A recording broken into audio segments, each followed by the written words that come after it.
Hey, everybody. How y'all doing tonight? Very well. Doing great. That has been a fantastic night. Would hope so. And I hope with all the good news, it will be even better. Importantly, we have our special guest back. Hawk Race here. Mm-hmm. Yippee! Ooh, my mom said I'm special. Listen, we say you're special. Thanks, Mom.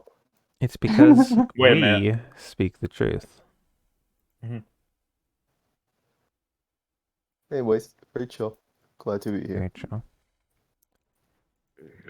And with that, is everybody ready to get going, get started, and get riding on this wonderful ride? Let's go. I'm on the roller coaster. Let's go. When the party last left off, they had finished investigating a conversation with the locals before heading back to the Lich's tower, and at that locale, they began to poke around the dreams of various different entities upon this plane, since Darius seemed to be cut off from the vast majority of dreams, as this plane was isolated. In doing so, when he went to the realm of pantheons, he found 5 gods that were subsequently stranded in this plane, at least partially, as well. Upon poking around the one of Hector, he began to trigger a few safeguards, and a few things went not his way, and the party began to disappear in vanishing white light. It is from this moment that each character probably has had thoughts of this potentially being their demise, thinking, well, I wish I could have gone some different way than this. But ultimately, instead of suffering absolute defeat and just instant obliteration, they find themselves each in sequence warping into a room with multiple different colored tanks on either side, and Andromache straight in the center.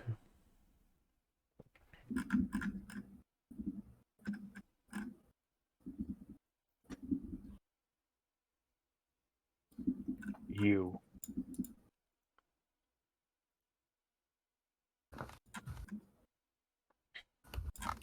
So, we're back here, is it? Welcome back.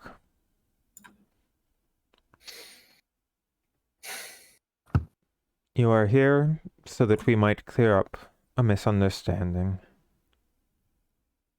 I had believed I had made myself clear when we had had our previous discussions that we were to leave each other to our own goings about, that you would leave me to mine and I to yours.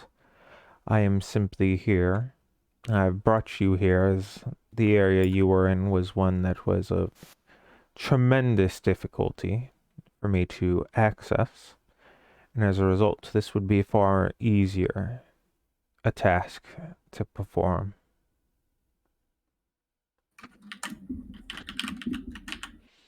So I ask you, each and every one of you, are you willing to continue to uphold that, or do you seek a different arrangement?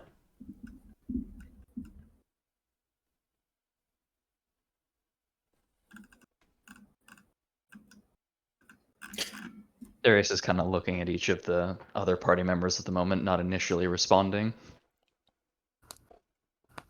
Rifter's looking daggers at him. He's pissed.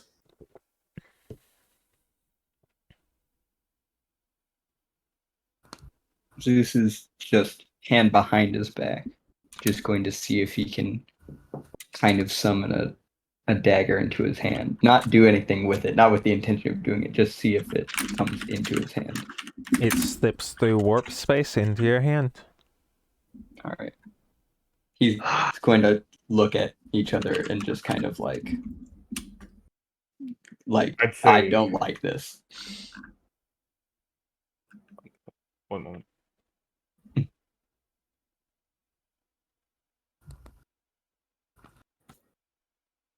I'd say a new arrangement is the least we could come to, considering that you haven't entirely been truthful with us this whole time either.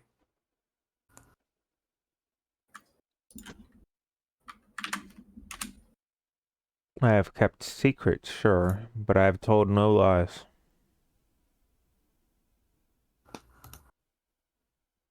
Secrets such as being the death of gods know how many planes?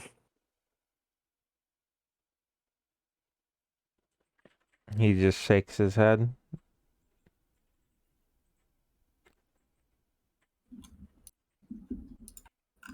I don't care if that is what you choose to think of me. And if you already believe that, then you wouldn't believe my statement when I tell you that I have done no such thing. And I would have the quantifiable proof if you were open to be able to have me provide it.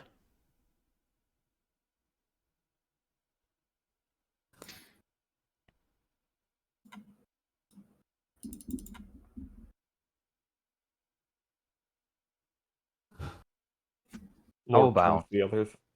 How about before we all do whatever it is that we planned to do when we initially came here, we figure out what the hell's going on in depth.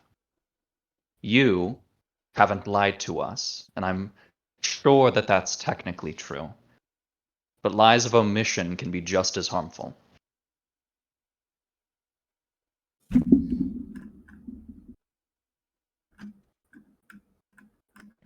And there's always this there's always going to be this looming era of hostility so long as you have your hands on one of us.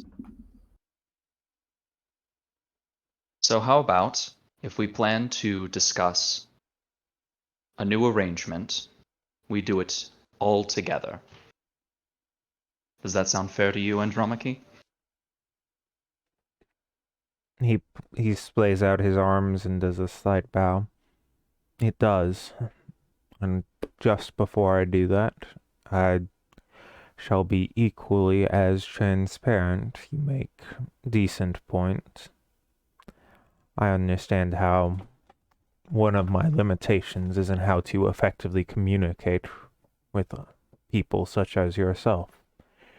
And as a result, I think it only fitting that I apologize for such miscommunication.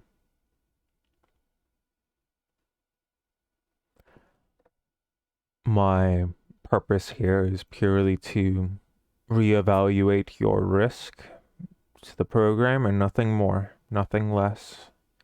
And if you choose not to, I will take care of every amenity you might desire before whatever you choose to continue for your life. Give me just a moment and I will go find him.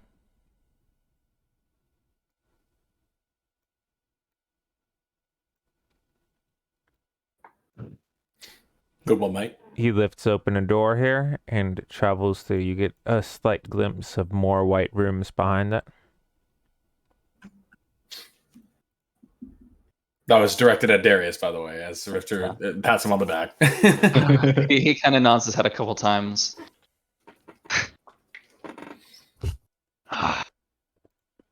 No, it's a difficult situation. I don't think my attitude has changed yet, but Nor mine. we should be open to listening to what he has to say, not because we do or do not want to change what our position is, because we do or do not want to learn more. If we listen to him, listen to his explanations, his rationale, we can learn more about him. If it sways us, so be it. But I don't think it will. I don't think there's anything he could say to me now. But I'll hear him out. Should we have some sort of sign in case we need to do something? Or do I we don't have a think- plan even? I don't think we can plan anything. I think if something happens, it will happen. And we each are good in moments of stress, so. I mean, any word or signal we have that we come up with, he probably already know it, because Lord knows he's probably listening to us right now. Whether he is or isn't is unimportant. If hostilities come, then they come. He's also expecting that as a possibility. From what I understand about him, it seems that he's just, I don't know, very directional about how he does things. It's very, I don't He know. was a being created to moderate Hector's work, and that requires some level of pushback. He just overstepped his bounds. These are things we can discuss. It's the way that he presents himself, they present themselves, whatever it is contrary to the intent, it seems to me, that Hector assigned to them from the conversations I've had with him.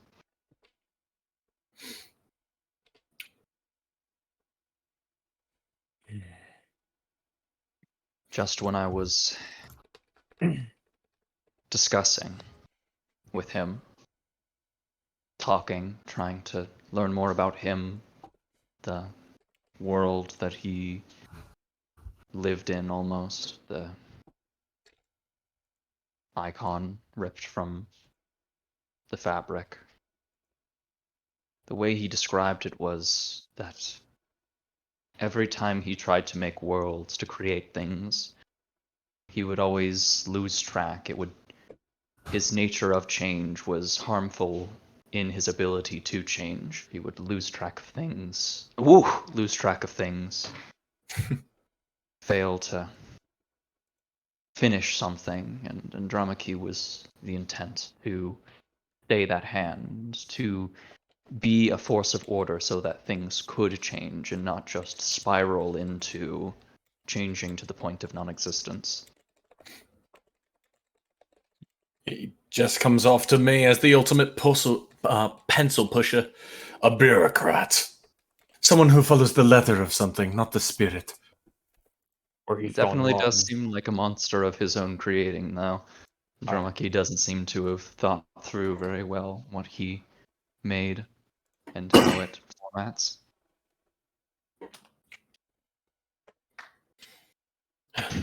Must be on our too.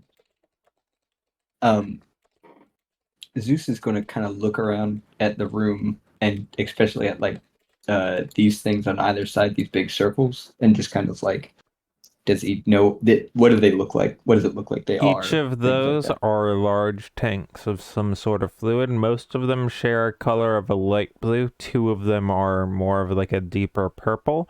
And each of them have perpetual vortexes in the center. They are swirling in each of them. They are rather large tanks going about 13 feet tall from ceiling to floor. And you can see they go slightly farther into the floor than the floor does. And there's small bits of it that channel from one to the other as it goes down, creating a hue where it gets darker purple as it goes down sequence. Zeus, just in case, give me a moment to try and tend to some of your wounds, just in case things do escalate to hostilities. Thank you. Man, that is not awful, but All good, all good. It all Less helps. than you expect. Richter holds up the nicked finger that he had from last session. There is a dong dong knock on the door, quickly followed by it opening it and Dyer walking in. Zeus is immediately running up. If he can teleport, Zeus will teleport as well to try to get fast. Zeus yeets Looks through around. the fabrics. For a second. Lork also rushes Wait toward a Dyer, not second. teleporting, but Is that 6 Lance? Just kind of looks. He looks a little different. You know, he looks a little disheveled, but not too bad. But you know, he just looks like he's been through a lot. Oh wait, so what did you say, Braden? Swappy? Doxing me? Dox. He just gives him a big hug and is kind of like, oh, I'm so happy to see you. Lork grabs both of them in a hug. Oh my god. So It's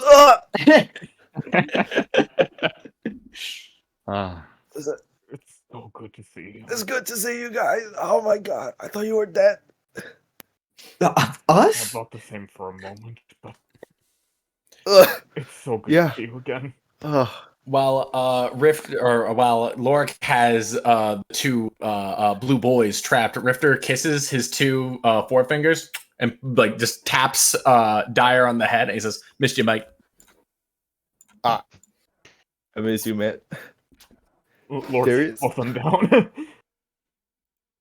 He looks at Darius. He's like, you feel different. I mean, when You feel last different. when last we were together, I was immortal. You're not mortal anymore? What? Yeah, you missed a bit. And Rifter pulls out change and hope. Yeah, we did it. What are change on hope? Two short swords, one emanating very very spooky powers, and the other one that looks like a short sword, but it has a glow to it that makes it seem unnatural. Oh, it's like, let's just. We Those are. I'm gonna assume those are not just magical weapons. one was shorn from the carcass of Nidhogg himself. The other was a gift from Wait, death. Nidhogg, like Yes, the Nidhogg, the one that dares to like have spooky dreams about. The one that's dead, yes. Oh, he got fucked.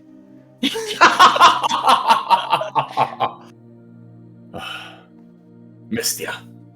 Man, I missed a lot. doesn't Also, even Strunhoff? belong either. Seems you also seem immortal. Good to see. Very healthy. Would say I'm immortal, but if the wish is following through, then I should be getting younger. Oh. Oh, that's really good. Well, glad to have you guys here. Welcome. There's no welcome mat or anything because there's What no is- exit, but you know what how it is. What have you been doing here? What has they been doing? Sorry, they. My apologies. Oh, I'm working on Andromache? it. Well, Yeah. I just call him Andy, but Andy's been just flying around. Well, more like just appearing and disappearing. Actually, Is- wait, is there a door? So is there like a door or anything nearby? Yeah, or there's a just, door like- behind you. The only thing he told you is that right now it's probably best to not let them through here unless the group has made up the mind to stay. He's like, okay, so he told me, they told me something really weird, which is just not let you guys in. I don't know why it's my responsibility. I don't know what that involves me. But only if you guys want to stay. Now, I don't want to stay. But I'll be damned before I stay I ha- in this hellhole. But you know, it's been a while. It's been a while, I guess. I'm sorry. Did Wait. you call him Andy? Oh yeah. Them Andy. His name's Fuck. Philip. I will get it. Fuck. Damn it. Hey, I did the Hey, same damn. thing. Yeah, You yeah. damn, dude. Cool hat. Yeah. Their name is too long, and also like, just like a low level of resentment. You know how it is. Oh, okay. For a second, I was worried it was like affectionate nickname, and I was like, "Are you fucking kidding me? You're making friends with Oh. Whoa, Zeus! what?" Mom didn't raise us like that. What the fuck? What do you mean? What the fuck you? Sorry, I've been a bad influence on him. Ugh. Yeah, I would I'm assume. pretty sure I've been a worse. And Rifter, That actually, I would assume. all 5'2" of Rifter stands as tall as he can. He says, "I have been the worst, actually."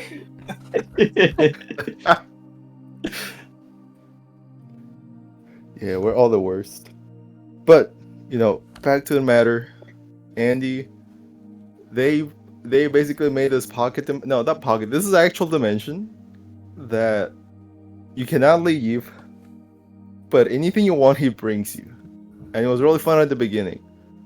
But there's like infinite planes in there. They keep making new planes. That's the part that scares me.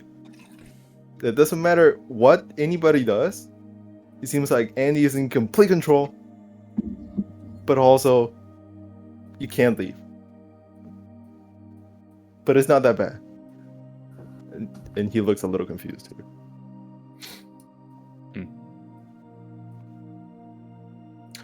Well, I'm glad to know that your stay has not been inhospitable. No. I made some friends.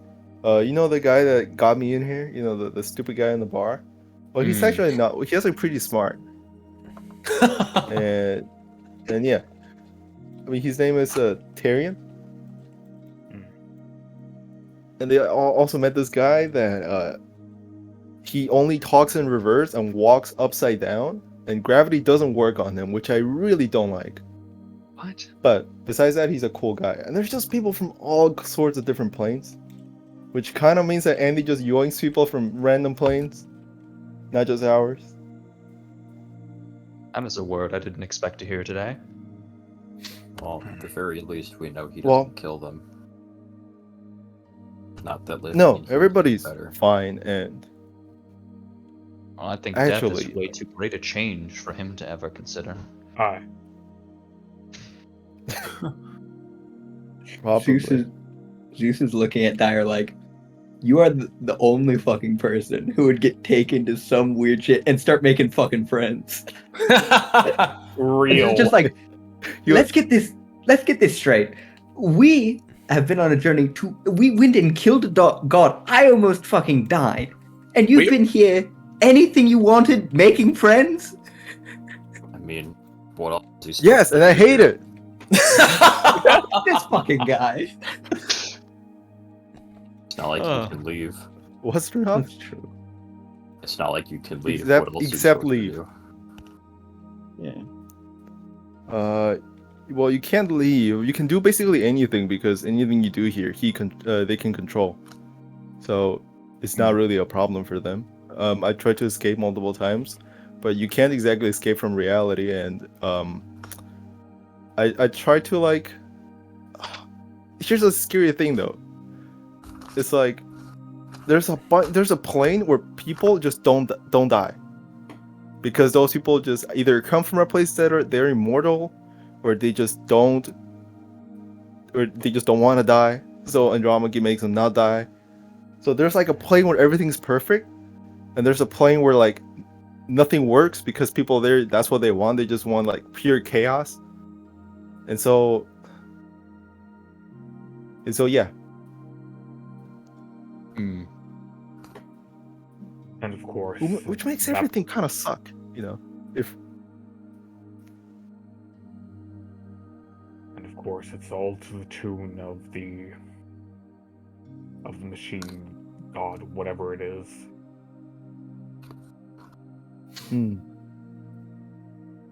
So yeah, and I don't know how to leave. So I if can think of we one don't way. want to stay here.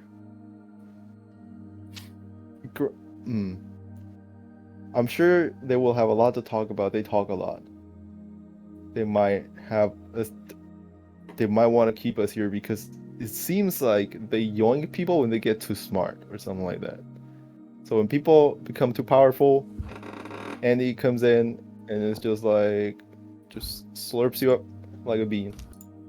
This idea of risk management, I guess. Which I guess if you guys killed Nidhogg and theirs is immortal, and Strunhov is getting younger, you know. I mean, I thought you would have understood based on the following progression. I'm not immortal. I'm a god. Oh, Gods can still die. well, Yeah. I guess true because of how you guys got it. But wow, Darius, you're a god now. You still look like Darius. Yep. I assume it won't Just like- be so. I mean, just like a pause. I think I get to choose how I appear to people most of the time. So like, I guess to you, at least once. I mean, once I'm like actually a god. I'm still like, kind of half not a god because I'm not dead yet, and when I die, then I'll be a god. It's weird, Oh, but I've still got okay. Well, powers over to my domain. So then can you get us out of here? probably not. Not his domain, so he lacks control. Even if Yeah. I guess that's why. That's why Even in my Andy domain, kidnaps he's people. Even when we have a god on our side, we're still punching above our weight class.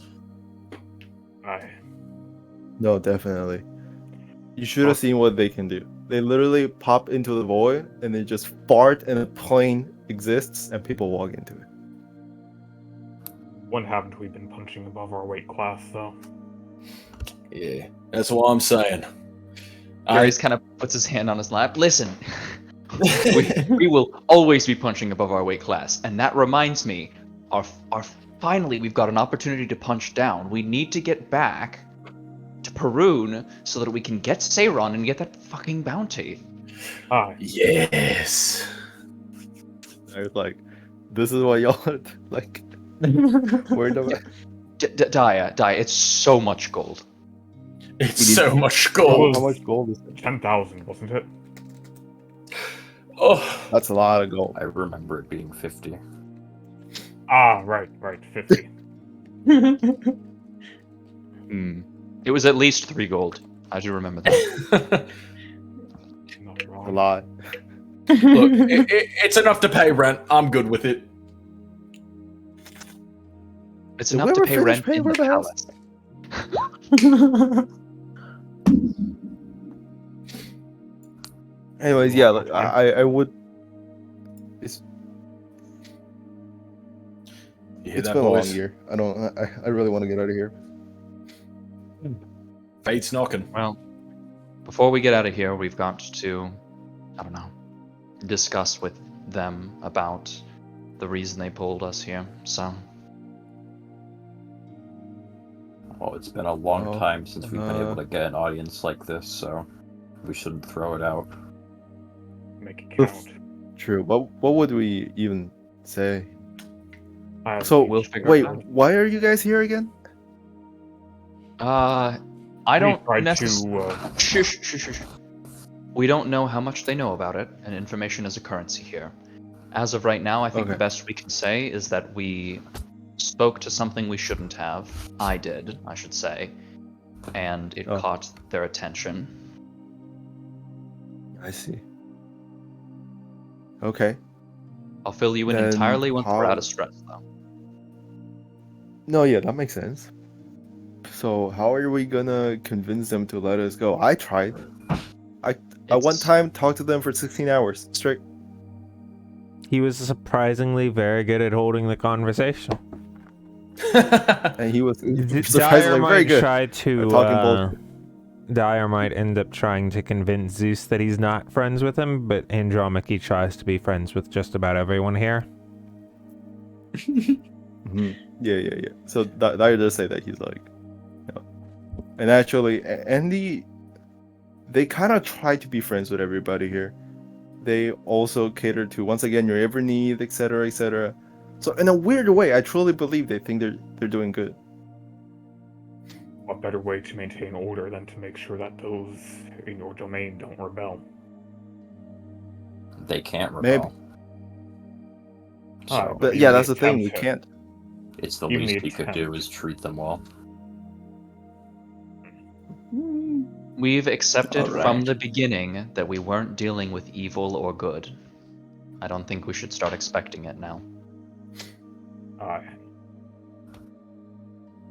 It is the antithesis to a free life, as far as I'm concerned. Yeah, We will it's talk like about it. you can do whatever you want, but not that. Oops, sorry. It's no, don't apologize. What are you? You have nothing to apologize No, I for, mean- Dyer. just before they come back and before we get too into these things, Dyer, or of course, I don't know if Mr. Struenhoff, if you would have any knowledge of, do you know what those big tubes are back there, or what they might be holding, or I don't know, maybe it's something we could. Lothar, do you... Since Zeus is DM. actually saying it out loud this time, considering the party had the same question the last time they were here, the Andromache said that those are manification chambers. The heck does that mean? Mana for Hoosits? Exactly. Mana. You get Oh, I got you.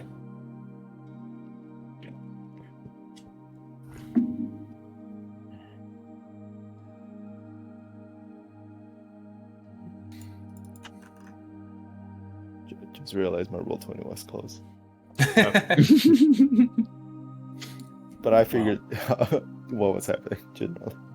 Well, it's good to have everybody back together, Yeah. but we are here for a reason. We should address that. So the orc looks up at Dyer and purrs. And goes and cuddles up Sorry. around his leg.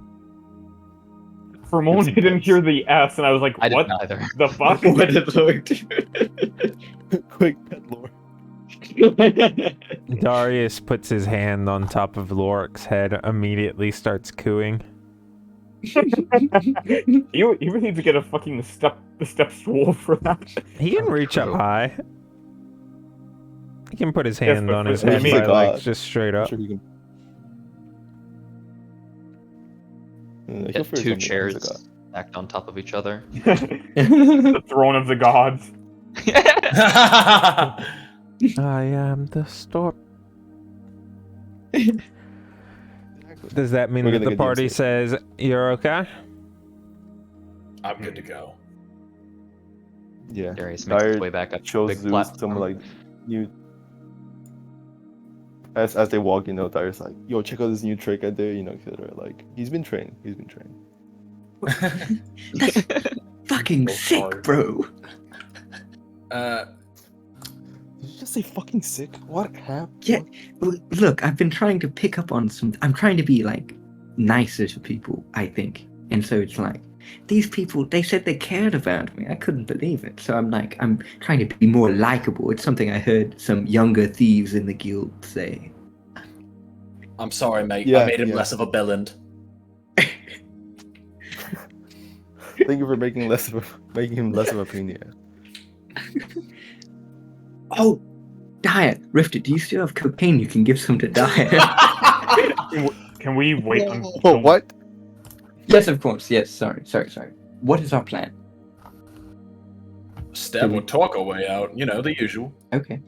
Do we let him in now, or do we talk more? I mean, I mean, they will appear if they It want. seems as though, since we're talking about such trivialities as that, it's time. I would say so as Alright. well. It is time.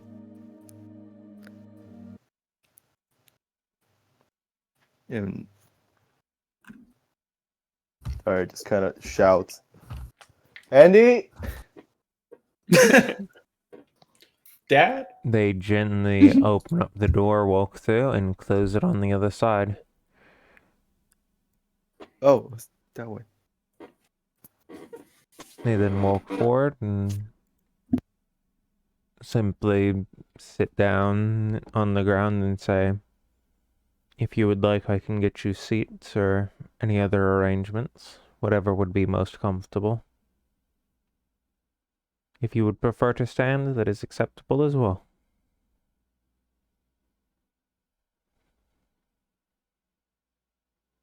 Hmm. Lork He remains looks at silent once more, just to eyes flashing with kind of golden fire inside.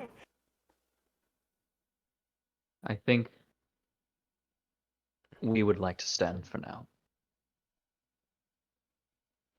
He pushes up off the ground and stands as well.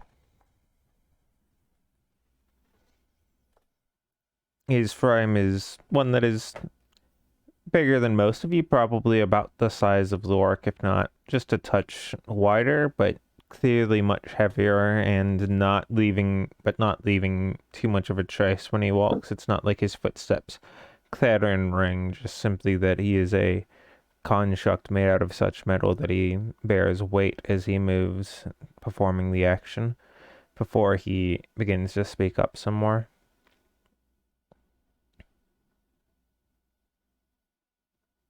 Before we continue, I know that many of you have little trust in me right now, but I would like to ask for Zeus's presence for just a moment off to the side of the room. He is Is hurt, this and I a- would like to help him.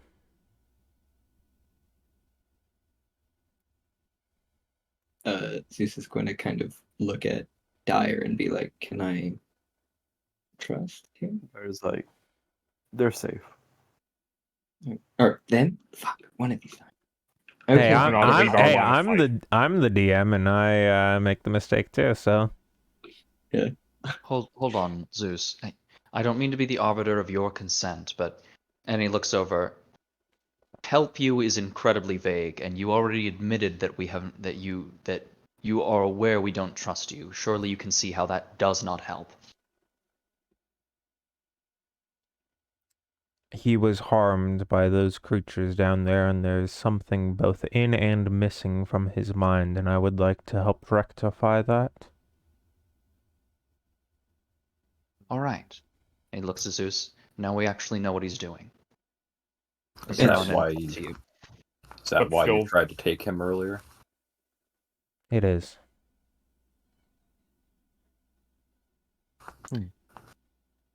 That doesn't make it feel as better as I had hoped. How much? I mean, how do you have here? Like, could you make me feel as if I had just woken up after a pleasant rest? That recharge? If you would like, I could do so, but I do not believe that is prudent at this time unless you truly wish for it. I mean, I think it could be nice if we're all, we've been through traveling quite a bunch of places and such. Maybe, I don't know, maybe we should get more comfortable. We're all a bit on edge. If we all felt a little bit more put together, might be nice. He first moves for. They first move forward and gently place their hand on the side of your ear. And for a brief moment, Lorik especially gets panicked because there's just a white beam that goes straight from his finger into Zeus's head. But a moment later, it's stopped and there's no, sign of damage on it. And instead, on his tip is a small worm, which he then places in a small container, which warps out of existence. My. What in the Oh, hell was that? Ew. It was something those beasts implanted while he was being dragged away. I don't have much experience with it, but I intend to learn of its intent. We have deduced it might take memories or something. We're not quite sure. We're trying to be open with you. It wants to leave. I'm almost certain that the reason it was so hyper-focused on Zeus is because of his ability to transfer between planes.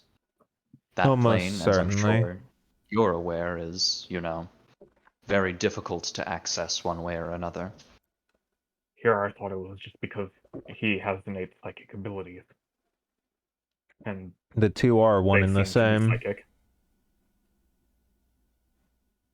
Wait, what? Reading minds is the same as teleporting between planes? In his case, yes. Oh. Look, brother, you know this. I'm incredibly smart. I can do many things. In the But you same can't way, smart your way through a plane. that if you learned that there was a fire mage nearby, you'd expect them to be able to throw a fireball. If they learned what kind of scion he is, they would know that he would be able to travel planes, I assume, is the logic of extension. I guess I can see logical that. extension. But nonetheless, you seem to know little about it. It was at least our suspicions that you were somewhat related to that plane.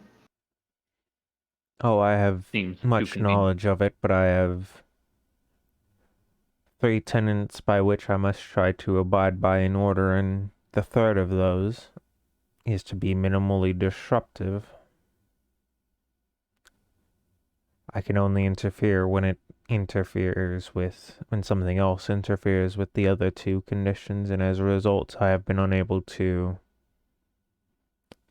attempt to get a sample or perform much action there, period. It just, to me, it seems far too convenient that what's happened there has happened, and what you have done, and how they fit together. If I might ask, and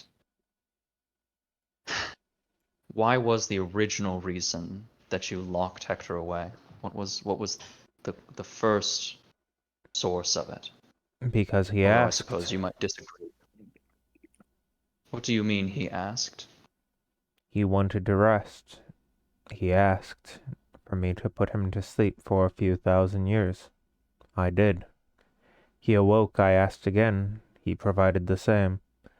And while he did not specify a time, I wake him every once in a while and confirm that it is what he wants.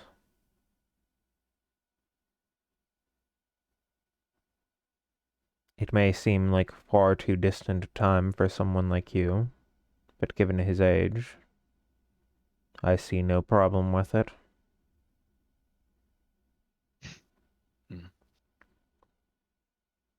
So then, how much of our actions have you been following? How much do you know? I have many things to keep track of. I have thousands of eyes in other planes and tens of millions of ears, but of that, only few have been dedicated to you unless certain problems arise. If there's anything specific you would like to ask, I may inform you in more detail. Or if you would like the direct logs of what I have on you, I may provide that as well. What was the reason, the inciting incident as to why you brought us here? Because I detected you interfering with his rest, and as a result, upon investigating it, that I could not directly communicate with you, I had to perform secondary actions to A, get you out of your realm so that you might be able to be cleanly brought here, as I have not brought a god here from their own realm with results that would be satisfactory for you. And B, I needed to, well, bring each of you here for, if you would like to, you may call it reevaluation. I would simply call it understanding. All right then. Forgive my roundabout way of asking. I didn't want to give away any information that you might not have already had. And I trust you'll offer me the same courtesy. Indeed then. For now, I want to talk more about the incident. I've spoken to him in his rest, and I've tried to come to an understanding about the intent that he created you with, what he is as a god, and how his interactions with the world have either positively or negatively affected it. I have very little I will be able to add to the matter until you have committed yourself to remaining within my sanctuary, but what I can tell you is that he created me to aid him in his ailing state. even when I was created, he was hundreds of millions years old. He is one of the primordials, from before icons were icons, when gods and icons were the same. He has lived a very, very long life, and in such, his faculties have begun to fail him. I have asked him, in many of those times he has been awoken, if he would like me to attempt to repair them, and he stubbornly refuses, instead preferring to keep his short-sightedness as it is what makes him him, and that is his will, so it will remain that way. Much more than that, and I'm afraid I would be unable to provide it while retaining the chance that, as you have spoken of, returning to the outside world.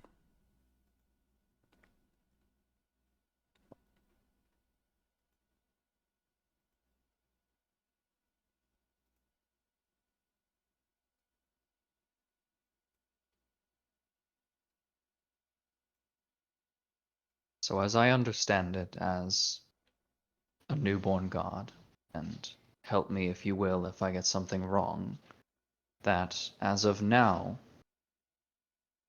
the way things are, the way things work now, the gods are the ones who enact the will. Well, will is to personify them in a way that I don't believe they are, as of now. The will of the icons, the concepts upon which we govern. That would be an accurate summation. And if a god is unable to enact their duties and the will of the icon goes unacted, then that would cause some harm to the world. Or the planes, the fabric, I should say. Perhaps to the god itself, and eventually to the plane, should it not be mitigated properly. For what matters to each plane is not the action of a god, but simply its balance.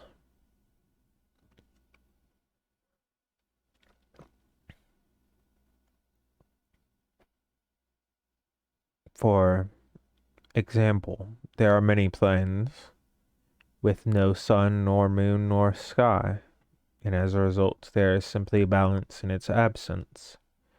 The same could be true of yours should each of them disappear.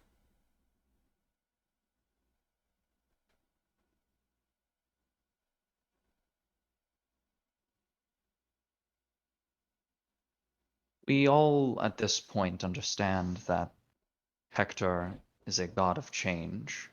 But change of what? Change is a broad term, as I've come to understand. There's many gods of change.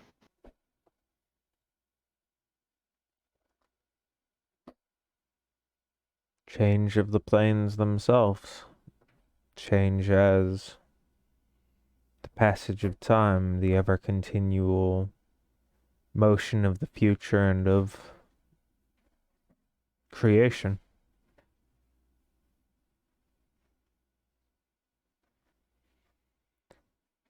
Now, much as Zeus said, he is not opposed to comfort. I ask again if you are still as well.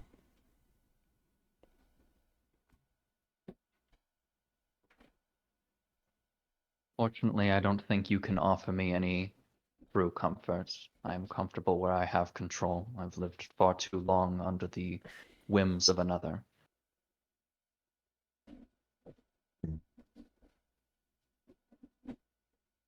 If you do choose to accept here, there are simply two rules, and you would be free to do your folly as anything beyond them. What are the two rules? Would Dyer like to tell them?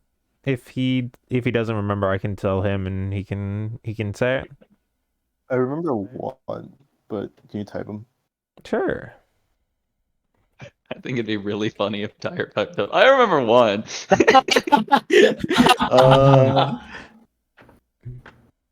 actually, yeah. Yeah, I mean, there's this. Well, the obvious rule is that you don't leave.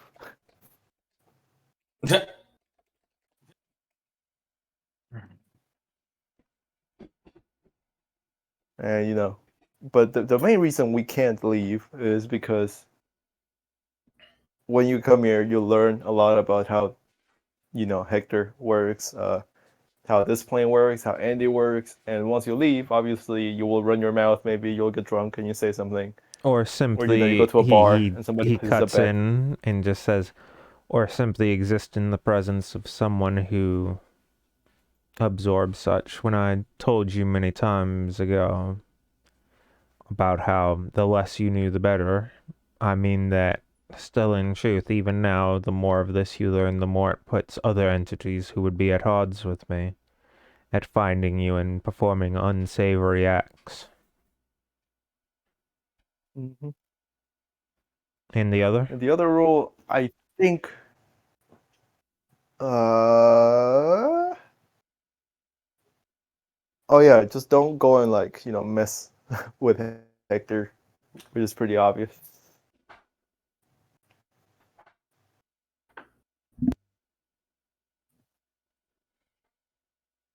That's it. That's the only two rules, and you can literally have anything else you want.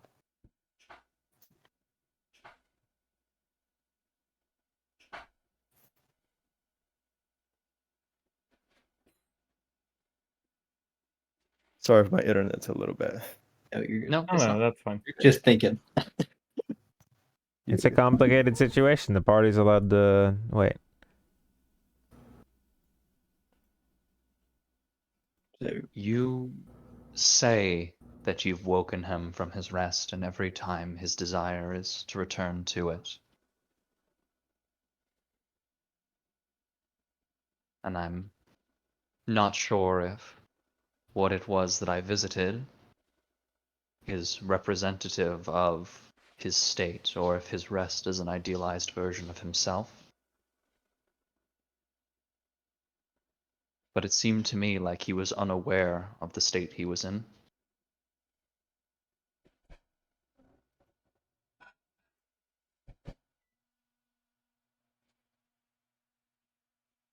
Like Hector doesn't know he's asleep. Every time I spoke to him, he I spoke can as if he was just going to finish this world and then head back to be with Cassandra, speak with others, to do different things, always perpetually in the Oh. state of just finishing this and then we will continue. I can make no rebuttal of it as I am simply uninformed. All of my time I've spent communicating with him has pointed that this is what he desires. If he dreams otherwise, he dreams otherwise, and that is something I would like to know. And what then of Cassandra's injuries? Last time we saw her, she had a hole where most of her chest should be, in a plane where it seemed as though she was safe. A plane where she is safe from me, perhaps. But not from the will of another god.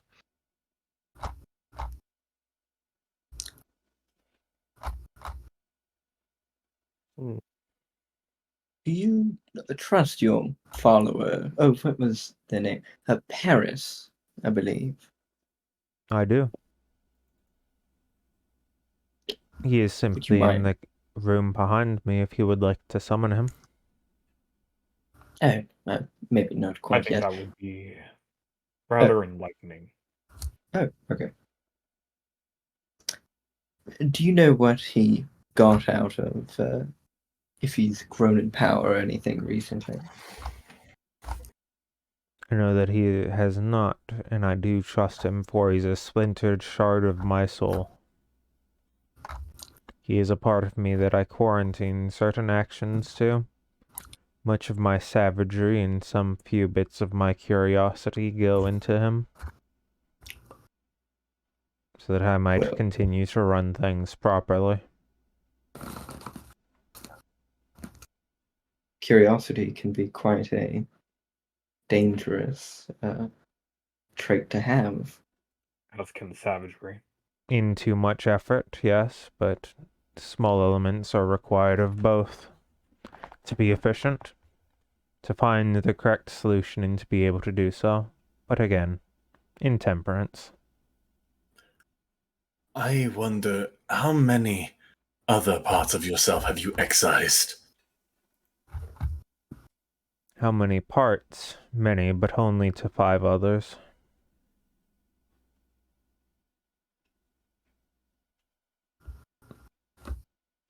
That's a lot of pieces to split oneself.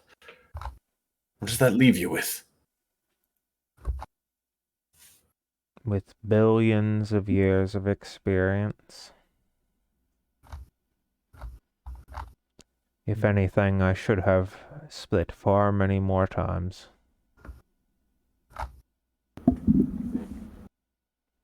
Could you imagine what it would be like for you, and you alone, Rifter, to live with the memory of 10,000 years? And to remember most of it? I can't say no.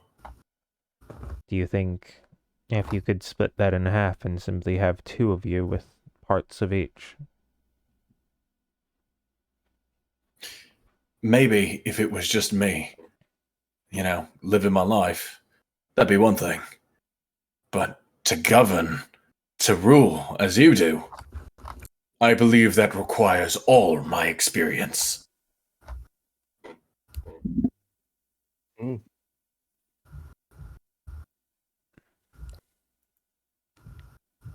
Then on that we simply disagree. I believe that when I assess the situation, I'm doing the best that can be done.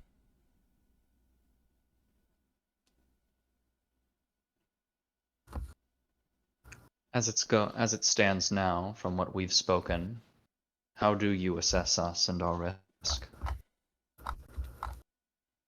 I believe that you are in learning more, such as his location within the dream, and peering deeper into it, that puts you at risk of being targeted by not just others, such as the icon, but other less scrupulous individuals attempting to gain power, as there's power in that knowledge simply in its existence.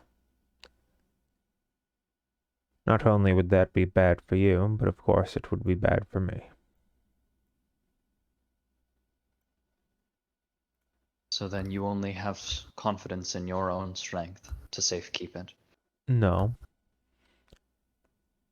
I have confidence in your strength against most of the threats. My reserve draws, in that I feel that it has been too long since we talked, and that you may have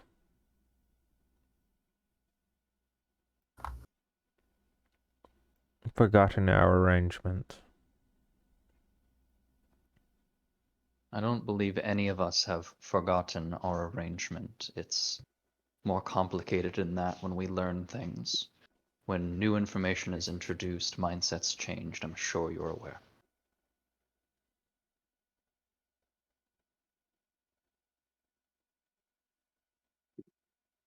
Why is it that Cassandra was left out from this? I'm assuming that you could have, at the moment that you put him to rest, I should say, done so with her as well.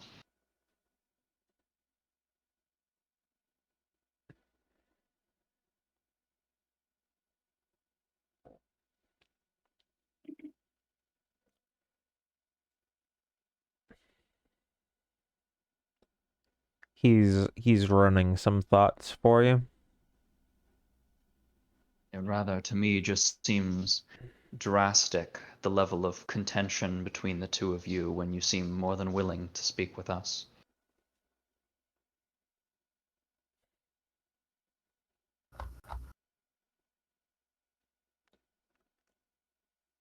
I do not doubt your ability, and I far less doubt hers. She is more than capable of, especially with the realm she has built, fend off most threats. I have asked her, now that something has gone wrong, and even now she refuses the slightest bit of my help.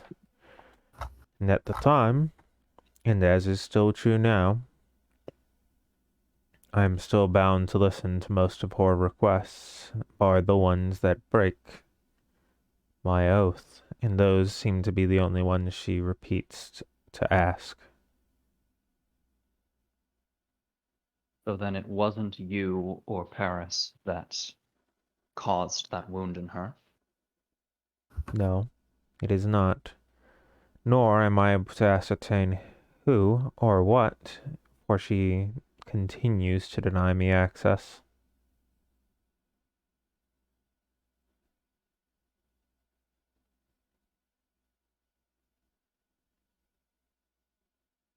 What was Paris's wish? What was your wish, I should say? To gain intel on some of the other gods on their hiding spots, they have been in some of them have been increasingly displeased with my handling of things, and as a result began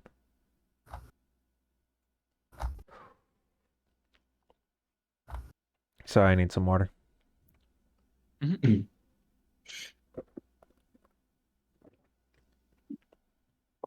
had begin Remember to hydrate, homies. very true. And had I've been begin hydrating this entire time. and begin causing problematic incidents with both me and my denizens. And as a result, I needed to be able to figure out where they were so that I might, hopefully for most of them, discuss different means and settle grievances, and for the few that would not, set up contingencies. Do you, as she has suggested, draw in other planes and stop their change into your own? Do you expand your domain by taking from others? The only way in which I do that is that as more and more of the souls draw here, each of the souls elsewhere draw weaker and weaker, not in their own strength, but in their pull on time itself.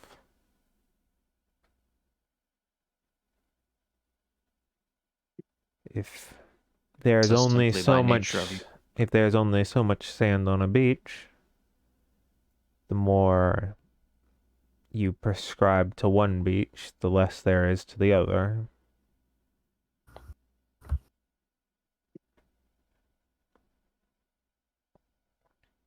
Perhaps I can do better.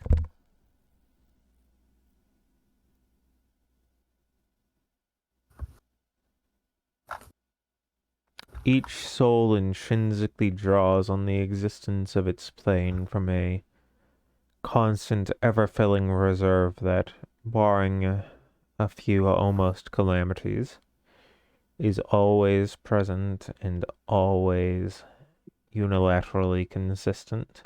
When one casts haste, what they do is grant themselves a second soul to draw on. When one dies, they most often have their soul reborn into a similar world so that its time may be preserved or not. It is the multiverse's way of allocating its scarce resource efficiently so that the most people have the most time. And as more draw here, by consequence, there is less elsewhere. But it's not like it changes for it at all, simply in how they compare to each other. Even on a plane with just one soul that might go by at a blistering pace. If you were there, everything would seem all the same except for if you were to travel between to another plane for a bit.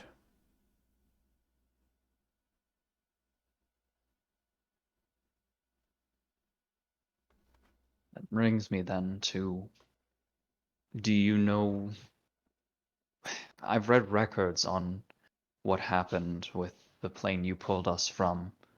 Do you know why the icon is there? Because they attempted to summon Hector. And that is And he simply was not there to be summoned. And he was not there to be summoned, yes. Their ritual was hasty, impertinent, and without safeguard.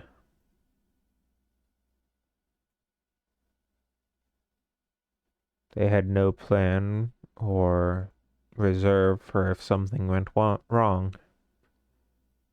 And when it did, you've seen the results. And I'm sure you have your rules that you abide by that do not let you remedy the issue. But how would we remedy it should we end up leaving? I will do research and I will inform you.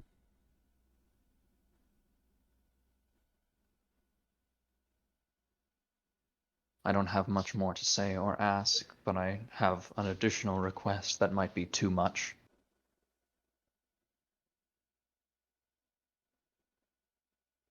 I'm willing to trust, or at least tentatively believe your word on most of anything.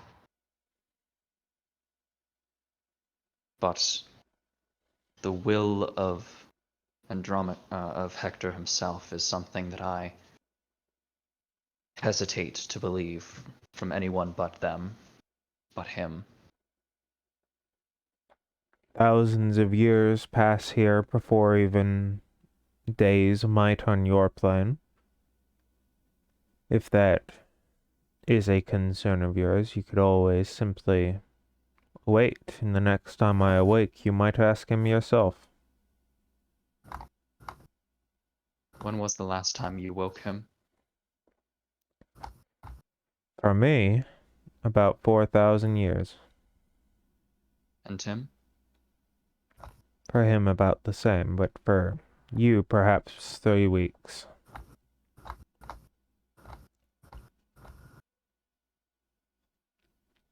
For me, about 3 weeks.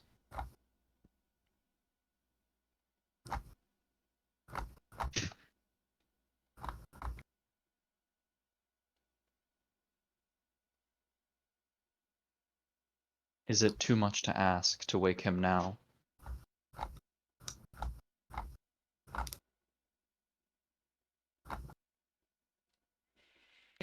I would like to If you introduce myself. truly distrust my statements,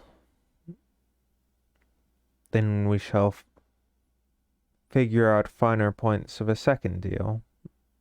The terms for which you return to your plane, and after another week and a half or so, you might return here. Such that it happens at the appropriate time, unless, of course, it is unamenable to you.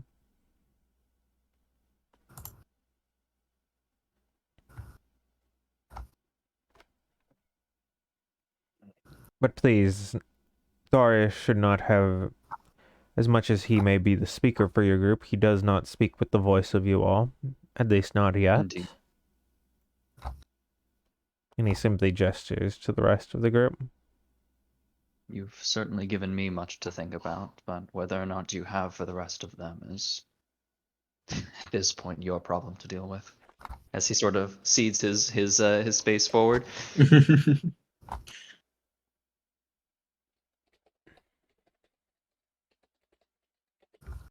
What do you think so far, Rifter? He's very interested in what Rifter's thinking.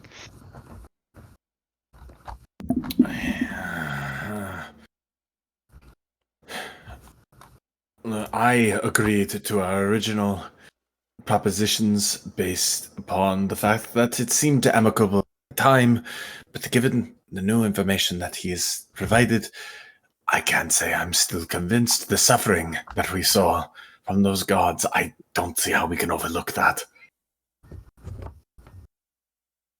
He claims it was not him, that it was an action independent. He claims it, but... Andromache speaks up if you'll allow. Go ahead.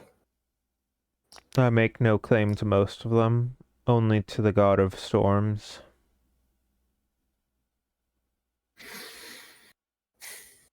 What have you done to him?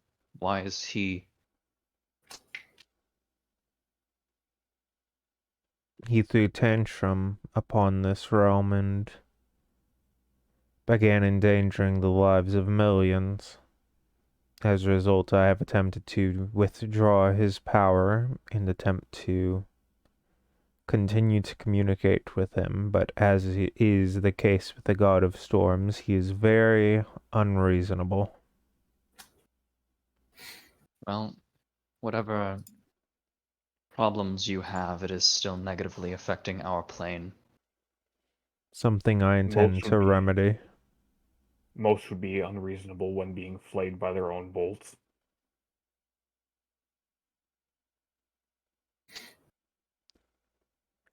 Do you know what his body was like before you went there? Most of the others that if you were to visit mine and his, you were doubtless thorough. Most of them are not in a state of distress or of difference. They are simply in their own state of being. Is through much how the planes require balance between gods. To be a god is to intrinsically lie in juxtaposition with oneself, to be the juxtaposition of opposites, to fully, truly embrace an ideal. One must understand both it and its opposite. I do not believe Darius would be able to be a very good god of dreams if he were not to be able to be woke. No? I didn't catch that last part. You If said he he would wasn't not be able to be what? If he was not able to be wake. Nor would I understand the joy of dreams if I did not understand the terror of nightmares.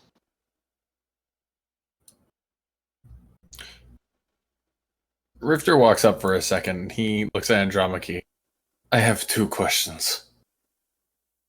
You spoke before of doing better. What is your metric for success? If you could snap your fingers and make it so, what would the world look like? For the first time, he actually laughs a little bit.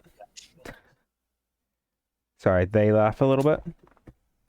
And just to believe that perfection is something that can be obtained or something that can even exist is ultimately folly in itself. There is always a form of improvement, no matter what metric I set the world to be it this one or of the entire, every single of the endless planes. It would within a single second, if not less, be imperfect. Strong philosophical narrative, but it dodged the question nonetheless. As it is. To answer your question with that preface,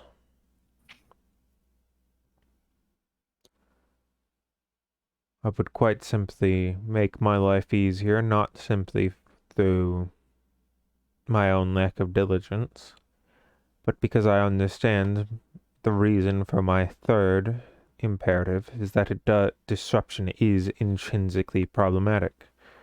So I would simply make it so that others would not be able to discover it, and I would have no need to disrupt others.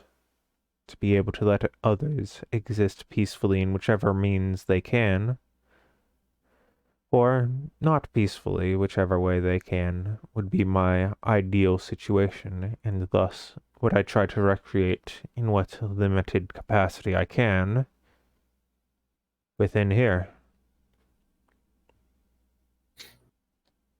Rifter squints his eyes and he just says, "It's not disruption, change.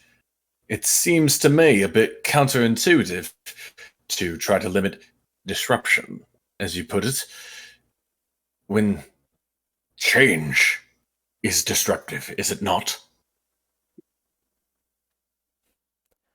I believe you're missing the forest for the trees, my friend. I don't simply mean change. I mean, when I believe you used the term pluck earlier, when I plucked dire from your realm, that is the disruption of which I speak. Mm. To simply not need to perform such actions anymore would be the ideal. I see. That's fair. I believe you would Then- agree as well as I that it would have been far better for all of us were he to remain with you on your journey. I would agree to that. And I would agree then to that. my second question. If Hector seeks sleep to rest, I can sympathize with this. But he is a lord. He has a realm to govern. I would expect the Lord of Change to be able to, pass on the title. If he wants to rest, let him rest, but I don't see how he has the right to sleep idly by. Well, he has all this waiting in the wings for him.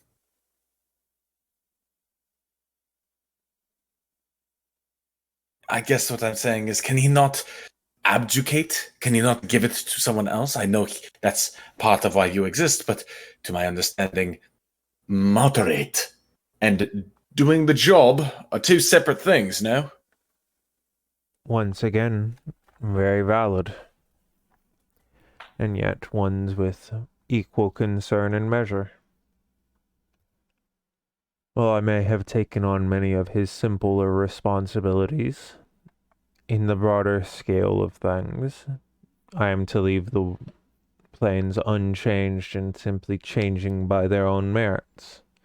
And while when he does wake, he may occasionally head through and procure proper answers and investigate the state of affairs.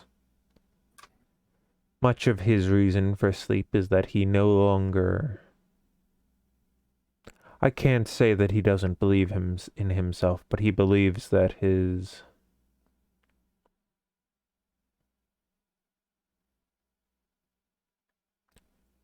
he believes he has done too much, and it needs time to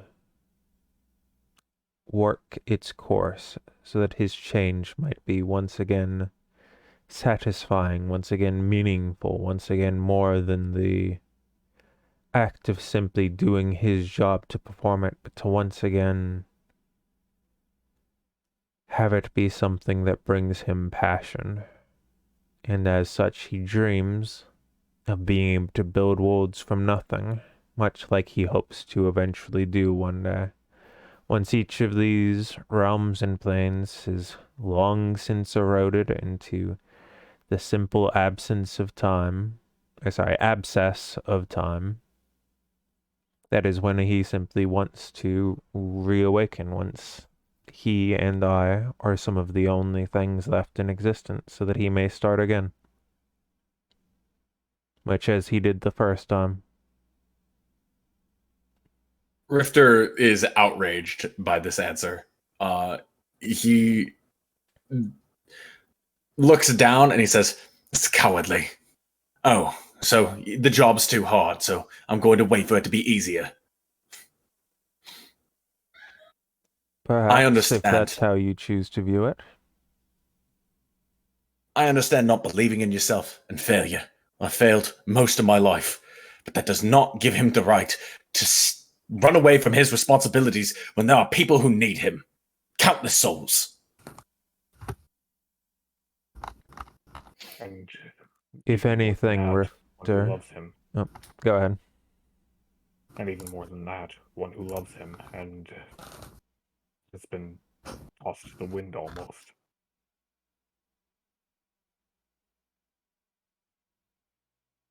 It's quite the opposite, on only one point, Rifter. Not that the job was too hard, but that it was too easy. That he did so much that there was nothing left to do until there was less, so that there might be something new again. Imagine that every single thing already existed somewhere. What new would you make? I can't tell you, because I'm not in that position. I just know that the world is shittier without him. At the end of the day, it ain't about how the ruler feels, it's about how the people are treated. Then perhaps in the future, should you successfully negotiate your leave, you might be able to convince him where myself and others have failed. I doubt that, but we can certainly try, can't we? Rifter flips his cape and walks back to the group. You said that every god embodies contradictions. You are not a god only in technicality. What Perhaps. contradictions do you embody?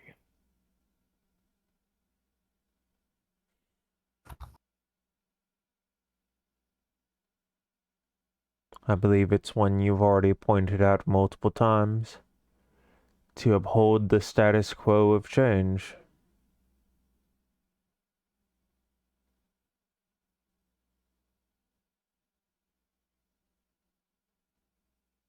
It is an impossible task and one that requires infinite refinement, and thus my creation is one of infinite refinement was made to attempt to solve.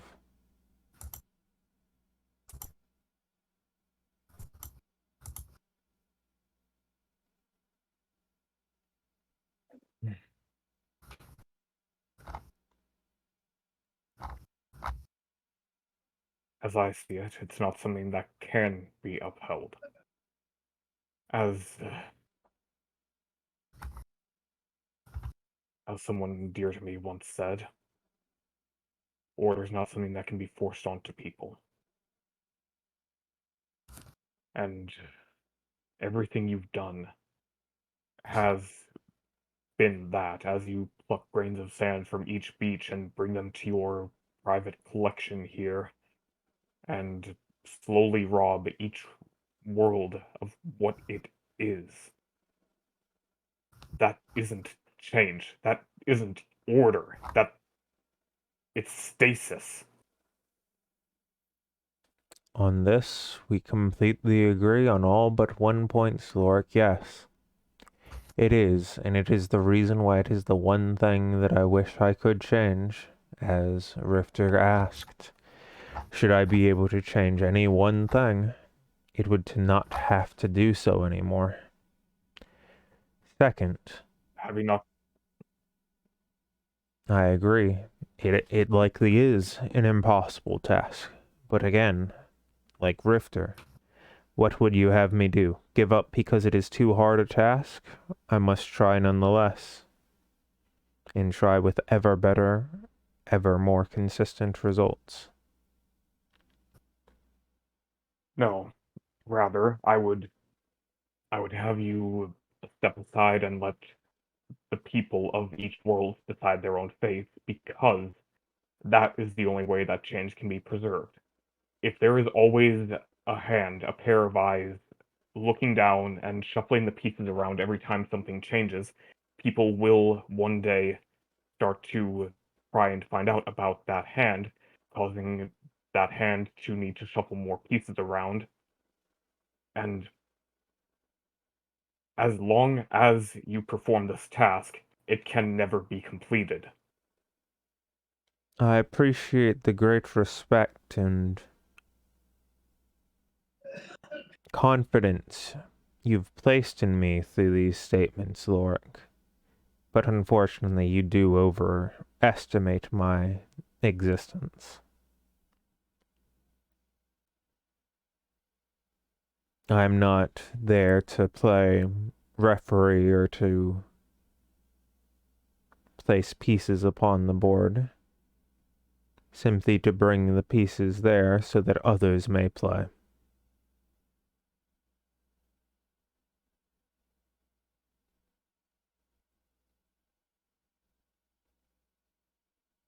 Nothing has.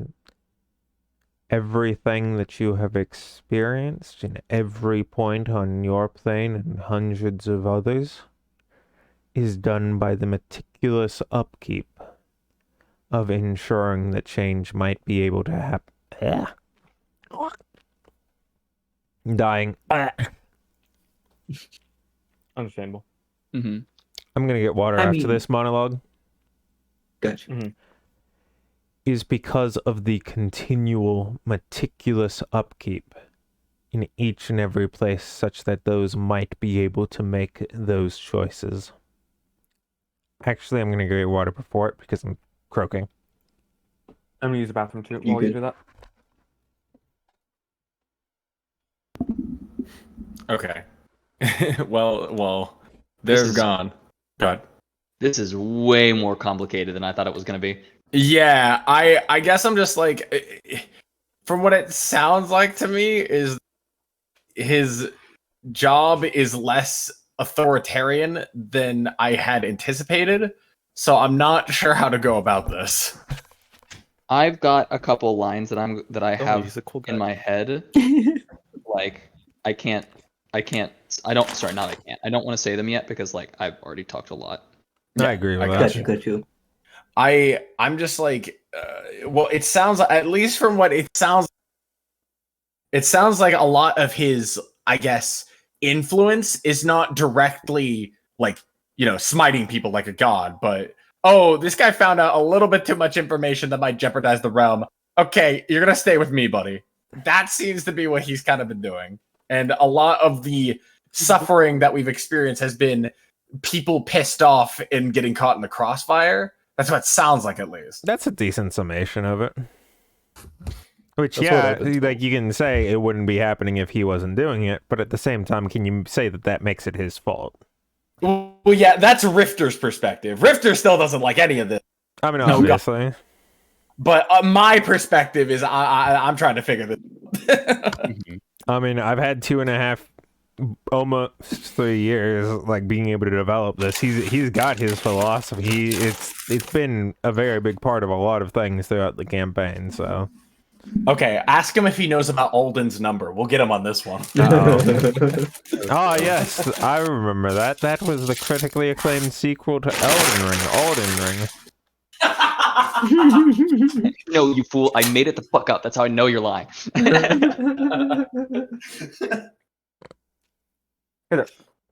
He's here. Ask him if he likes Alright. things. Ready? Just real quick before we resume. Actually, never mind. No, go ahead. So I have the memory of Cassandra. Mm-hmm. Has Cassandra been with Andromache basically as long as like have they existed together for as long as?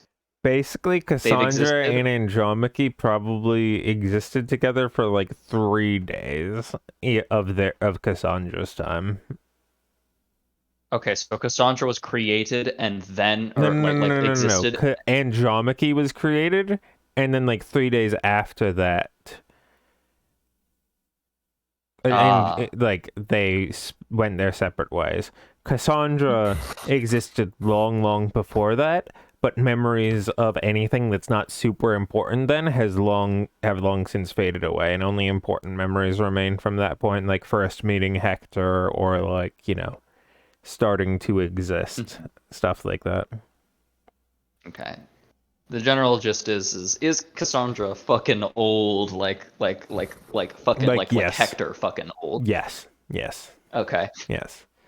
Kind of thing where Andromache was like 98% of the way through his life when the first mortal dreamed a dream to birth Dendar type of old. Mm-hmm. And Cassandra was like, 60% of her way through her life when that happened. when Andromache was birthed. So, that's pretty old. Mm-hmm. Okay. This does have to do with what I want to do, but Yeah. that will happen after everyone else has said shit because I've said a lot. And so, is everybody ready? Okay. Roger Dodger. And so, Lorik, to give you full summation of your answer, I am here to simply allow others to be able to play their game. And what few places I have, don't presume me wrong. Unfortunately, part of improvement means that sometimes I will fail, and there have been times that I have attempted to give some of that control out to others to allow the denizens to make their own choice. But many of the traits that you might find on the people of your realm are very, very resilient and persistent across all. Because what makes something alive will always be that they themselves believe that they are making the right choice, or, in the case of sentience, the most valid of beliefs. And those ideas will spread like a disease and encompass all of them around them. They will search for progress across their world and every world they find, because most, if not all, creatures, when confronted with a problem, will find a way to defeat it and destroy it, because for the most part, that works.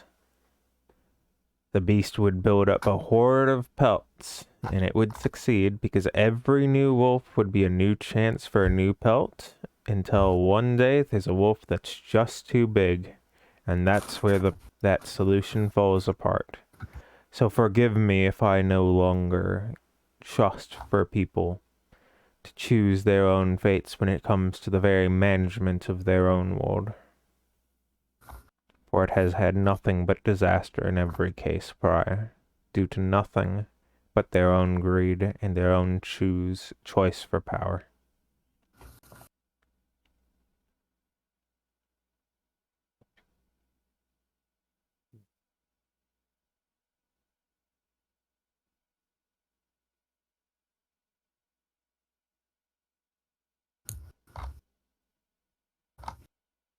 What then of those who would see such power locked away that it might not consume others in the future?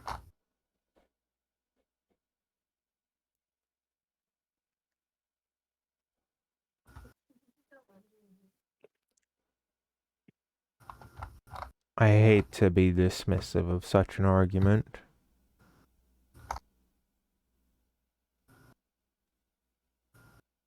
To say you would play a board game by locking away the board so that someone might not break it isn't very conducive to allowing people to play on that board, is it?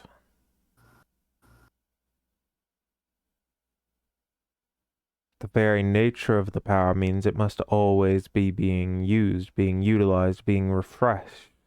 My word is very specific when I speak of meticulous maintenance.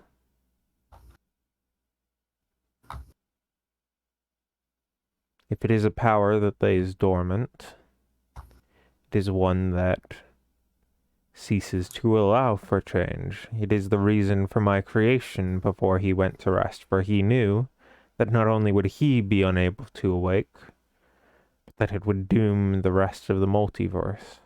And so he entrusted that maintenance to me to be able to continue to do in his stead.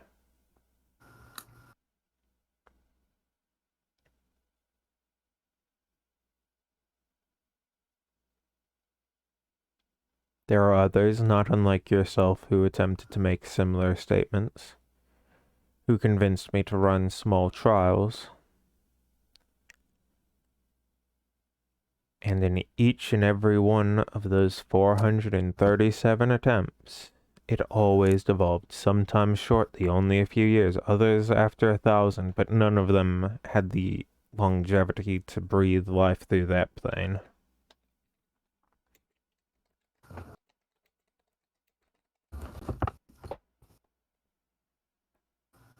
I am past the point of risking more lives of even a single plane with a single person on the idea that such a possibility might exist.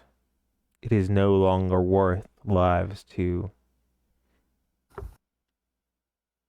endanger more people.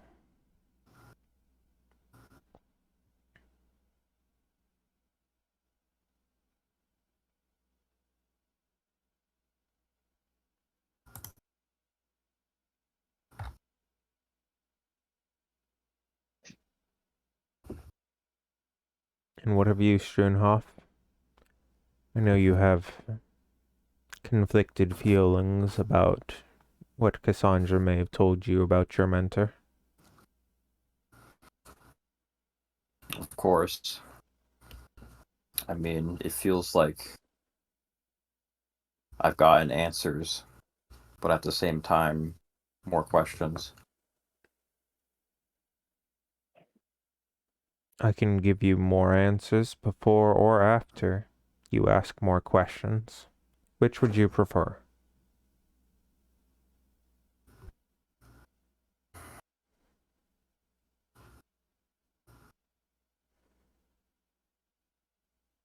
I'm not sure.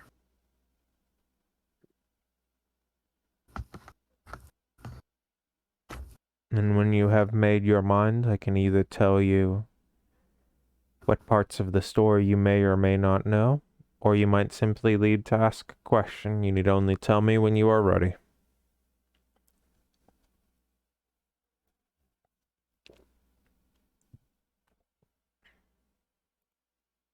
My main concern is that I'm able to finish the Sultan's work, and obviously for that would require me returning to the home plane.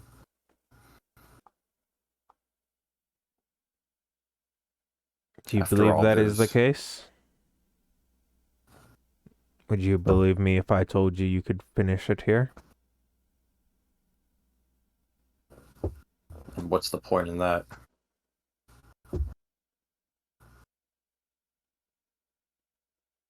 The choice would still be yours. If what matters to you is completing the work, it is more than capable here. He has finished it here. I imagine it would be much easier to do here, which is why I feel it must be completed in the home plane. Then perhaps, should we not explain much more, you might still get the opportunity to do so.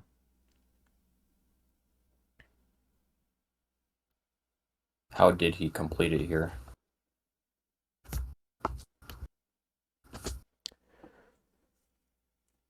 First, how he got here was that in searching for his work, he investigated not dissimilarly to your ancient city.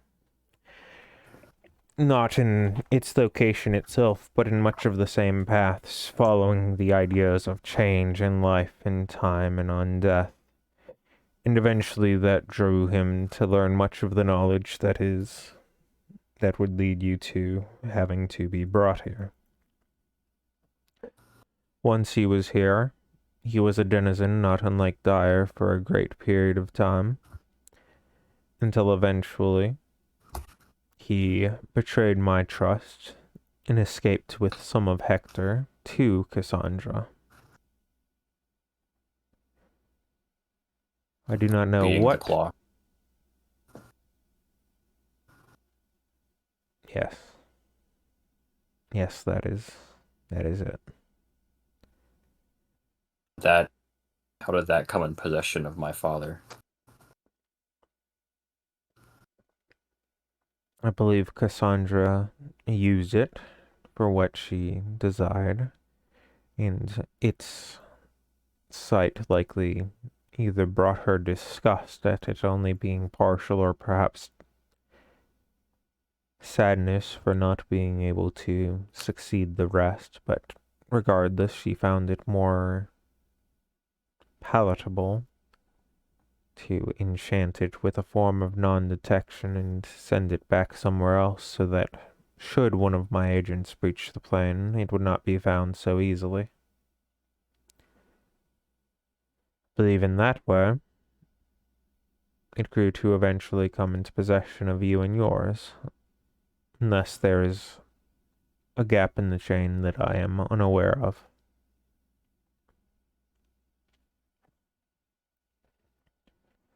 But to answer your first question, once he was here, there are many others, like Dyer had specified, who are of very strange and esoteric qualities. Many may be, as he said, people who walk on the ceiling. But there are countless others who have gone on similar journeys, such as yourself and Sultan, a vast array of individuals more than willing to share journeys and their secrets of unlife, be them necessary or not in this realm. Each person may choose to live in sanctuary as long as they want. And, much like Hector, if they simply choose to want to not for a period of years, they may choose as well. Many who have chosen to conquer on life with their time here have found that quite satisfactory, himself being one of them.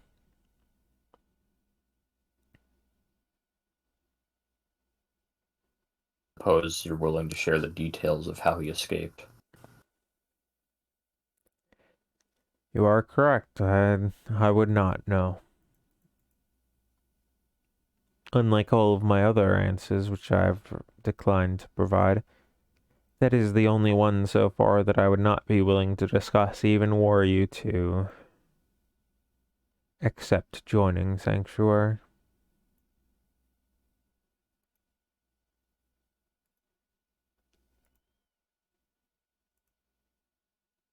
I'm looking for some music because this dialogue only part is going on for longer, and it's one of the few that I didn't have planned for music. I kind of wanted it to be more, just silent so that it could be easy to hear, but the other two I have don't really work for it, and obviously none of the combat-y stuff works for it. So does anybody have any recommendations? Let me see. Let me check my playlist.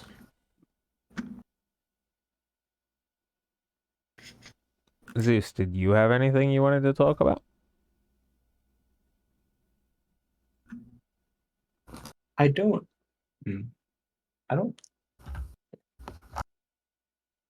I don't think so. I feel like Zeus is. I don't know. I think Zeus would discuss it with the group more than directly to. He asks Dyer if Dyer has any changes of heart now that he has had time to listen to the answers of his compatriots. I will look at Andy and just say, "Listen, Andy, the sanctuary is great. I love the candy that looks like a dragon that people shove up their ass. He And I just shakes understand his that. head no. That is me. And I understand the necessity of it.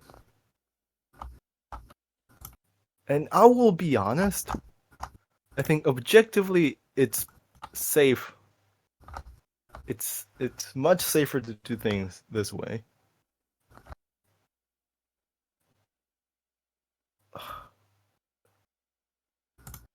And he kind of just looks like at the party, and his face just looks like, but I just want us to get out. Basically, like he's just I looking at the party. understand completely. For all of the points of weakness and fury and rage and greed that most mortals are overcome with, one of the beautiful ones is the desire for that which is real and that which is new exploration. and it is beautiful. And I know that is something that I cannot provide here, so I do not rely on you for such feelings. And I am gracious that you are able to provide such tolerance for me in my actions here. Thank you. Hmm.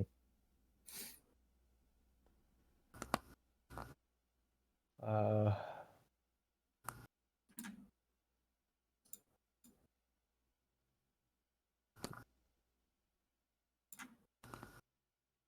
He looks to the rest of the party, but also specifically Darius. Before we finish this brief meeting, do any of you have any other questions before you would like to continue to discuss amongst yourselves? I do. This happened while I was in her realm, while we were, and so I assume you are unaware of it. But at least in my eyes, Cassandra gave to me their absolute trust and absolute vulnerability in that I now have, as a part of me, her memories. And in some ways, as a result of it, she is part of me now, and I am part of her. A bold choice indeed.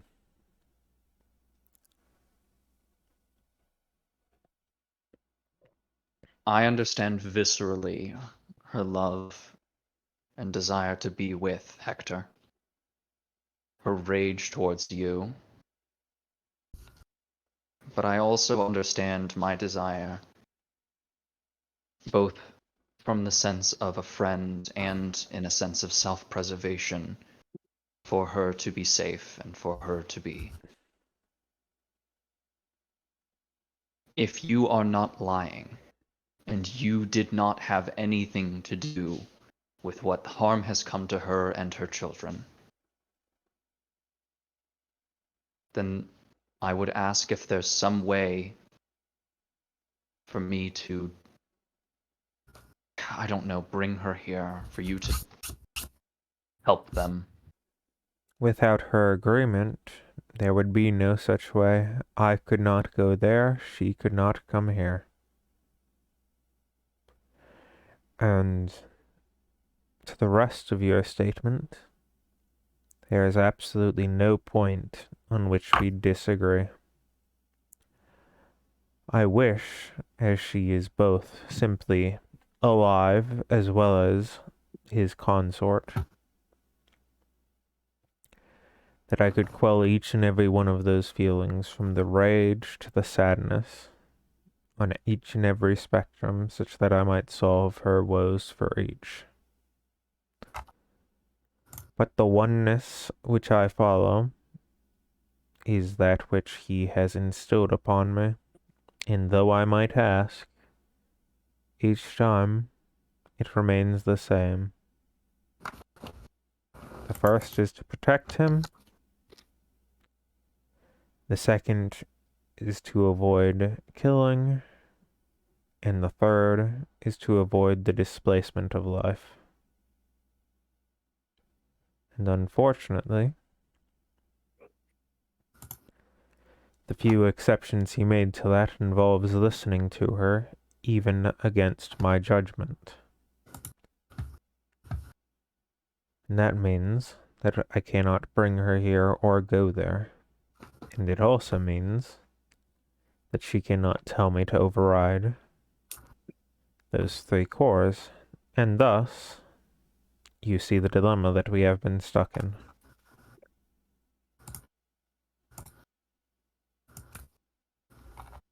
Inherently, having her memories will influence my perspective to skew towards hers. But at the same time, I can also recognize that to me, to Darius, the conflict seems futile and imagined. a non-existent conflict that stems from an unwillingness to have resolution.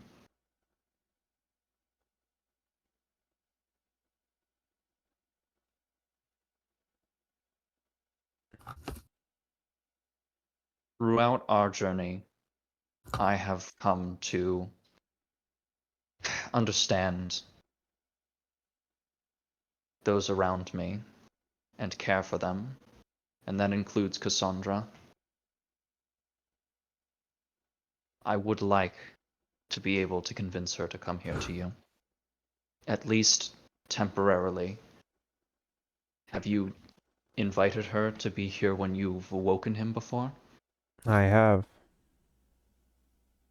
Why does she decline? That not exactly what she desires. The only way in which I might allow her to trust me enough to be here was were I not to be here. And that is, unfortunately, a violation of my first. She does not trust me to be able to be here while she is, for it would, and she is right, put her absolutely at my mercy. That is not something she is comfortable with. To your other statement, that it seems out of a refusal of non-issue, that I might clarify with you what the issue truly is then. I require that he remain protected, contained, and secure and safe. And she, rightfully so, and through no fault of her own, desires that he be completely free and tempestuous, that he wander and eventually perhaps die. And those are at odds.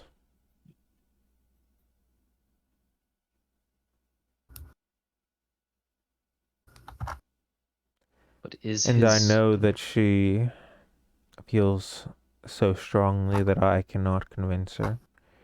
And she knows I will follow his words more than hers. And so we reach the conflict. But is his desire to sleep, to rest here, not the truest expression of his own freedom? If he is not free to choose when to rest, then is he free?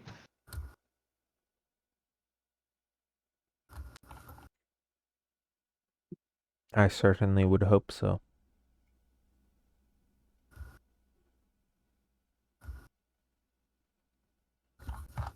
Do not malign her for her choices. I do not believe she is wrong for it. I don't believe she's infantile nor making juvenile choices. She is not sticking her head in the sand, nor is she throwing a tantrum over being unable to see him. All she is doing is trying to do what she believes is right for him, not against his word, but simply against mine. For in those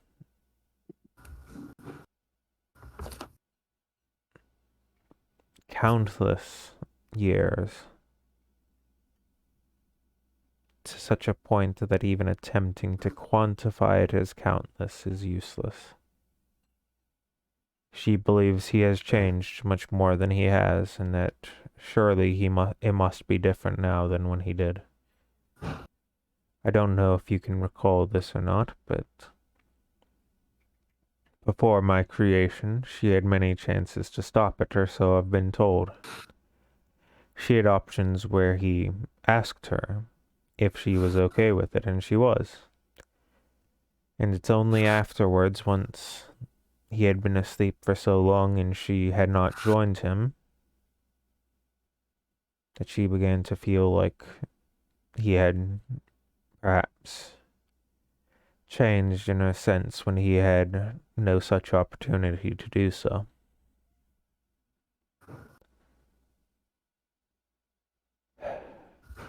To put it simply,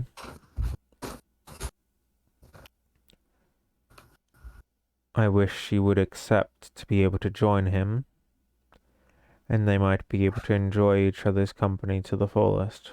But alas, again, a situation we cannot find. For as much as she may trust him and love him, I believe she may fear or despise me in greater measure. What you said about him not being able to change, to that extent at least, while asleep in stasis, as it were. If he cannot change during his rest, then what even is the point in waking him up when the answer will always be the same? Because he has not changed. He will awaken, he will observe the worlds around him, and for those few days, he will continue on. There have been a few times where he has gone and visited Cassandra himself, but again, it is not enough. She believes it to be a trick of mine because she cannot see him, she cannot have him physically be there, only communicate. That once again, the distrust of an illusion is an understandable one. I'll just ask one more thing. With all of your experience with her, with all of your, like you said, countless is doing it a disservice for how long you, she, and he have existed, do you think that we could convince her? I don't, and I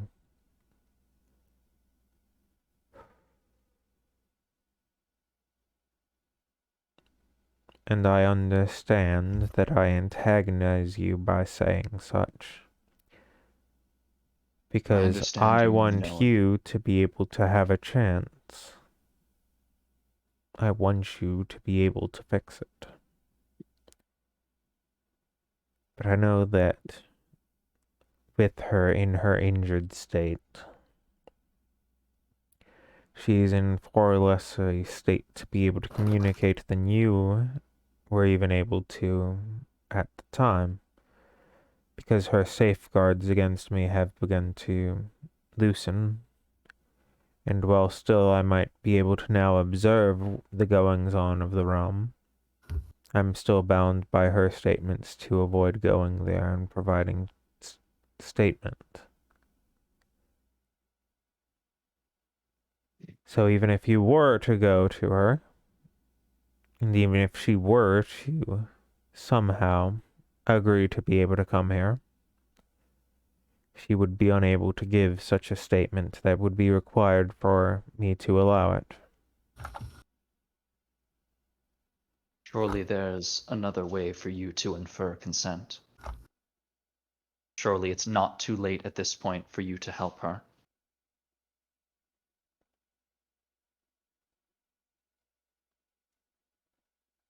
She is in a state close to death far greater than that of Hector.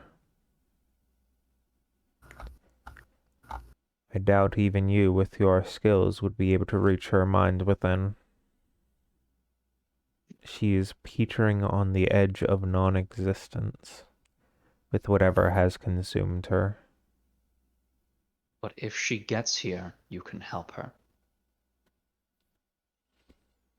So are you the one who's willing to break her vow for her? To bring her here when she has fought every opportunity to do so? If she gets here, can you help her? Yes. Zeus, I know asking me asking you to help me with this is a betrayal of her trust in you again, and I don't want to ask you to betray her trust again. But can I rely on you to help me? Wait. You asked, can they help her? Lork turns to Andromkey and kind of stares at him. Will you help her? I believe the most likely course of action would be that I would heal her, attempt to, if I can. If not, I would diagnose the problem and be able to figure out what is required to be able to heal her, being it destroying some entity that is withholding her presence. And then, once that is done, likely ejecting her back into her realm so that she might not induce a panic among herself. And that she might be able to have conversation once more.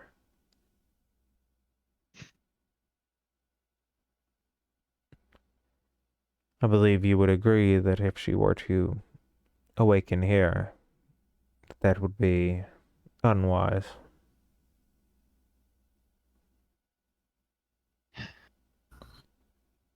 Something that I think has strengthened in me since gaining her memories, ironically enough, is the desire to protect someone, even if it may not be what they want. It In was an her ironic way, strongest virtue. She is the matron.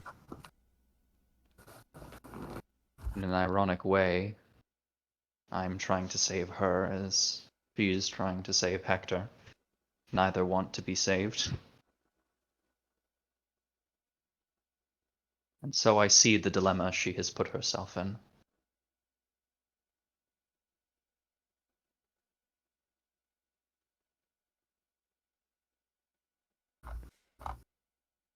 I don't know, I can't speak much for what everyone else here has said, but I think I understand more about you and this place and its existence. And it might be the influence of being divine seeping into my understanding and my ability to think as a denizen and not as a lord, but I find it difficult to disagree with what you do.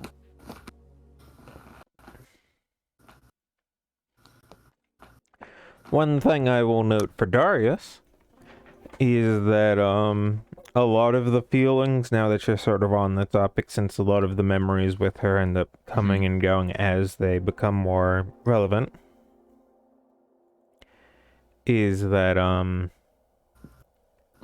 even if she were to come here to attempt to rescue him, as much as she loves Hector and wants to rescue him, what is thousands of times more important is a Steinax to her. To Steinax is her child? Yes. Okay. For Andromache, the most important thing is protecting Hector. And for Cassandra, the most important thing is protecting a Steinax.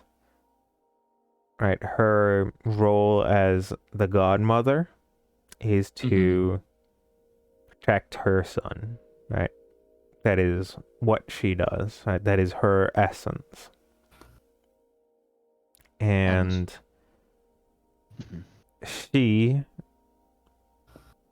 while it may not be as codified as Andromache's, where it is very explicit, I must follow my protocol of protecting Hector. It doesn't matter how much she loves Hector, she would not risk giving up her life and endangering him if it meant a chance of Andromache betraying her. And that is something you know would happen even after you hopefully resuscitate her. That basically, because there's the slightest chance that Andromache will betray her, or at least so she believes, that would leave a Steinax without a mother or a father, that is something she would not do. And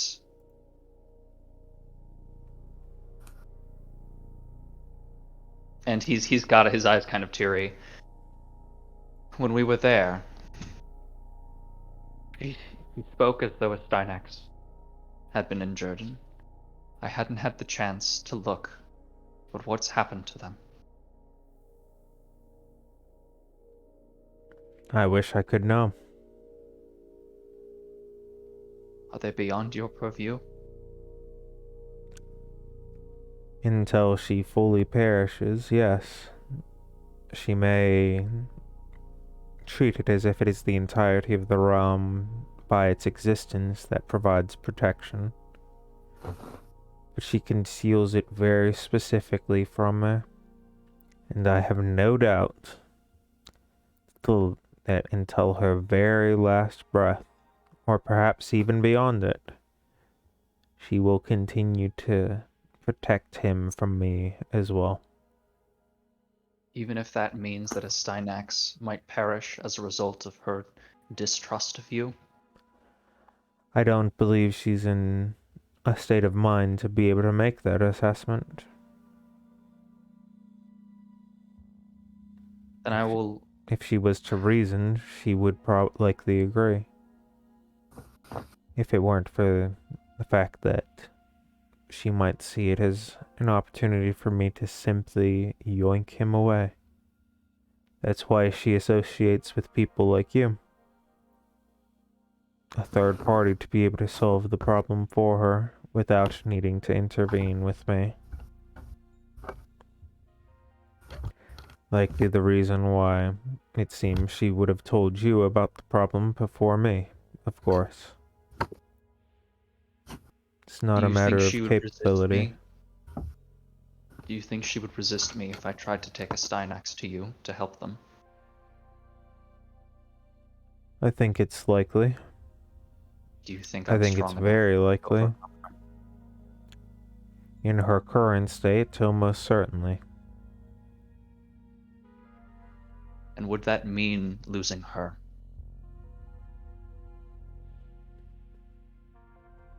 The Can I first save both of answer, I believe I will never be able to answer. Those are the finer points of connection with others that I have never been able to comprehend.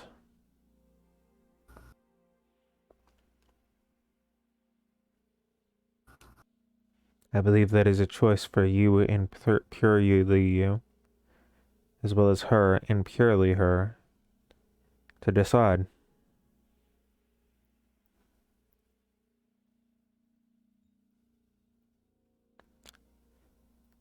Unless you have any others right now, that has been quite a lot to digest, so please He take nods a some couple time. times.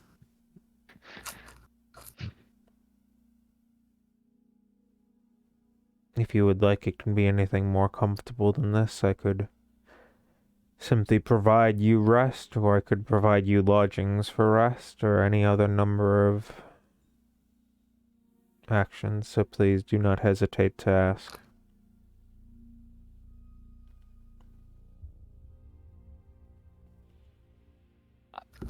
I think rest would be nice. A room for us. The corner of the room gets filled with a series of beds and other amenities, like a small bar with food already prepared and a bunch of other things. The notable part about the beds is that they are exactly identical to the ones back home. A lot of the food ends up tasting different to each of you if you end up trying it. It just tastes like, it's not perfect food, it's not amazing food, but the important part is that it is just good enough to be good, right? It's not the kind of thing that you would it's not so good that nothing else would seem important, but simply just good enough to be very good. Mm-hmm. Basically the perfect kind of food for that situation. And 7 out of 10. and they leave the area. They inform you if you would feel more secure about it just before they leave, they could they could simply remove theirs from here, and if you would trust them in their statement, they would do so for you. Do as you will at this point. If we don't trust you, then we would think you lying and not care about the statement, and if we do trust you, then we wouldn't mind you listening. Either way, our answer is unimportant. So be it. And they retreat through the door. You catch another glimpse of the other side. There's a man with massive butterfly rings who takes up a large portion of the glimpse that you get.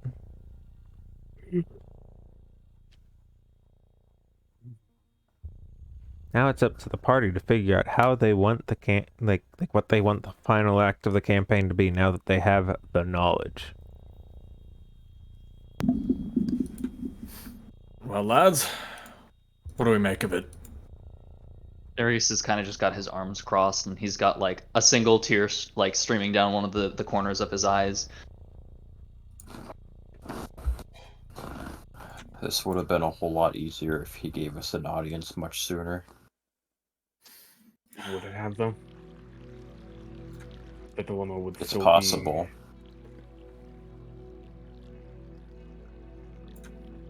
Yes, it still makes it complicated, but we would have had more time to think things through.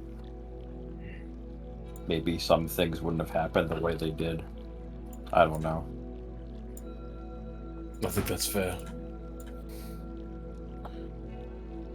Suppose I'll ask him that once he's back. I still take issue with his methods. He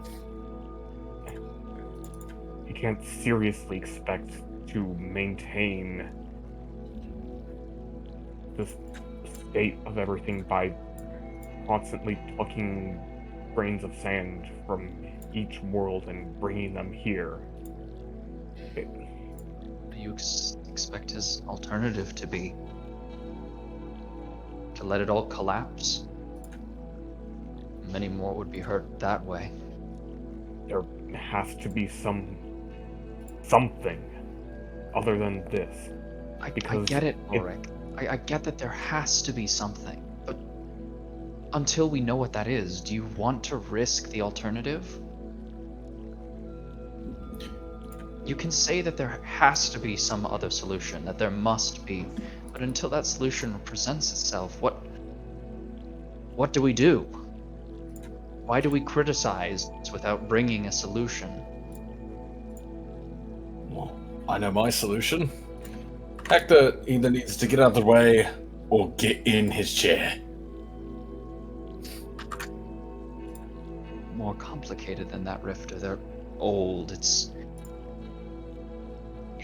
hurts my head trying to remember how many even she can't. It's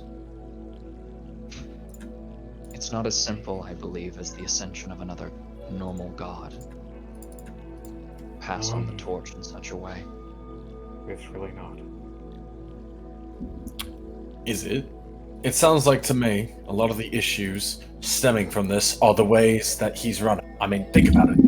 The crossfire that we saw, done by other entities with their own grievances on how things are being run. Presumably, they didn't have any issues with how Hector was running the place.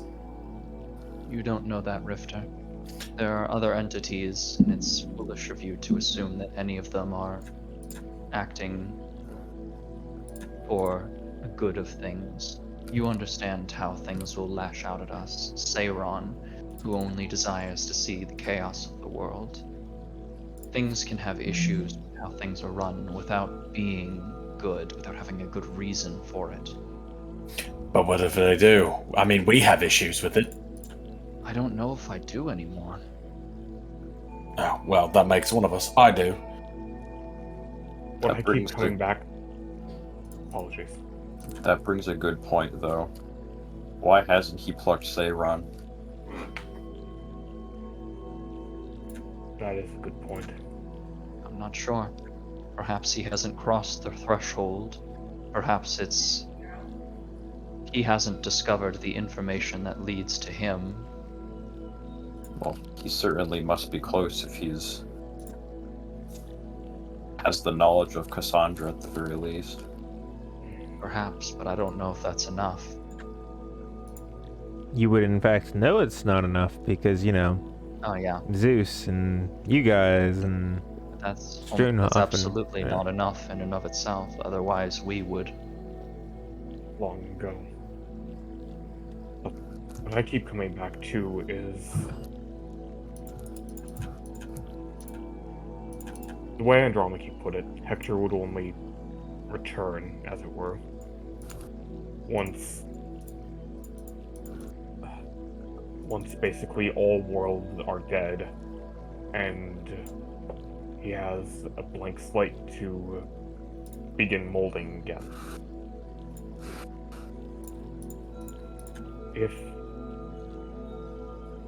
To me, it seems as though Andromache's method is still forestalling. If time no longer passes on each world, they are neither dead nor alive, therefore Hector will never return.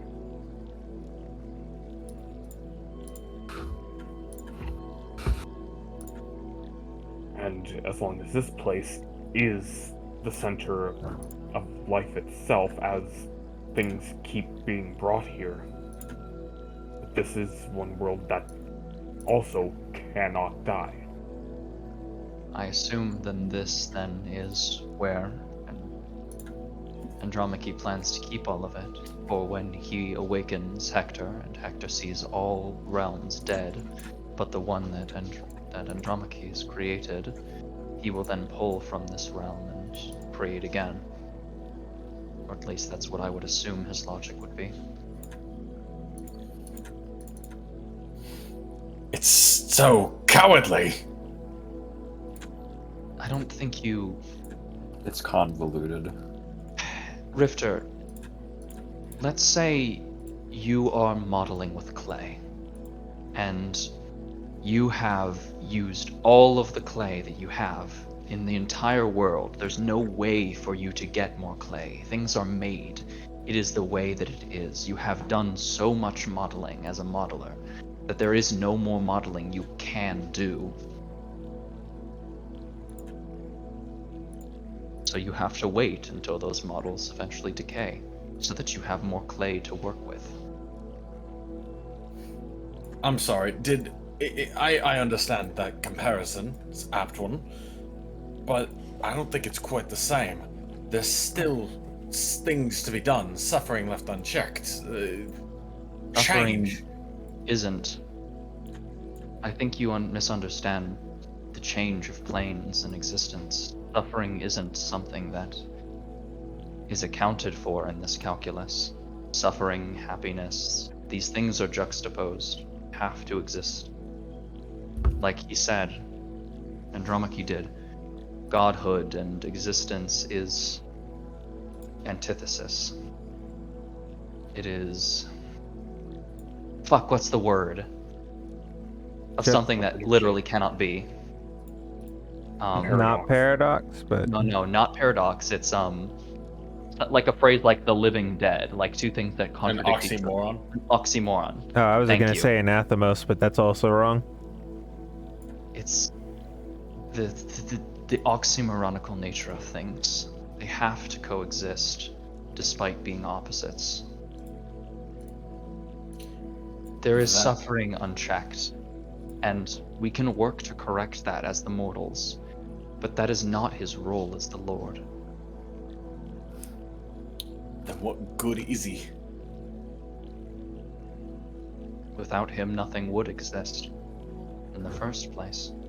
His good is that he exists, and when time comes, he does change. He creates new planes. He reworks the fabric of reality.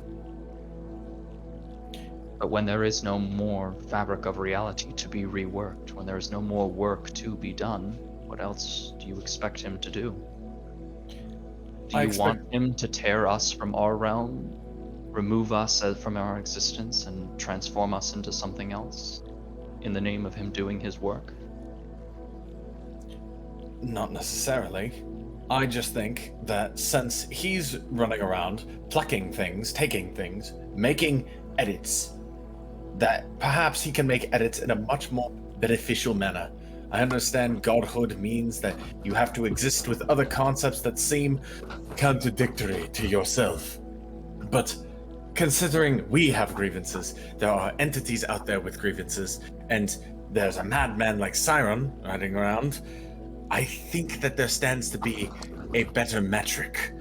And I would suggest that perhaps Hector would agree, because after all, we are dealing with a steward, not the actual king. Perhaps not, but I very much intend to meet him truly.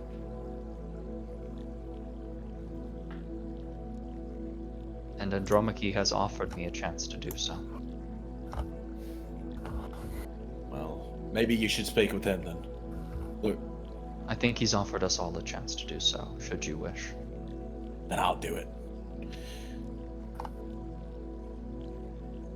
I will agree with whatever the group decides, but obviously, none of us are staying here. We're too important back home.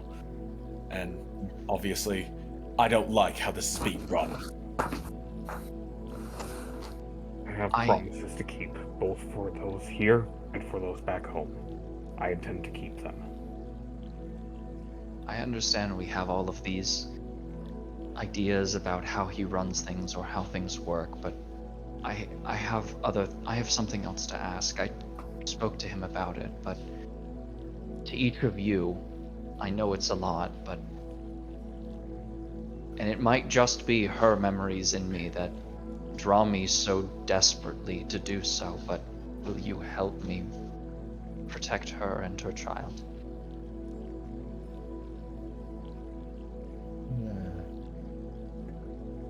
And I don't necessarily disagree there.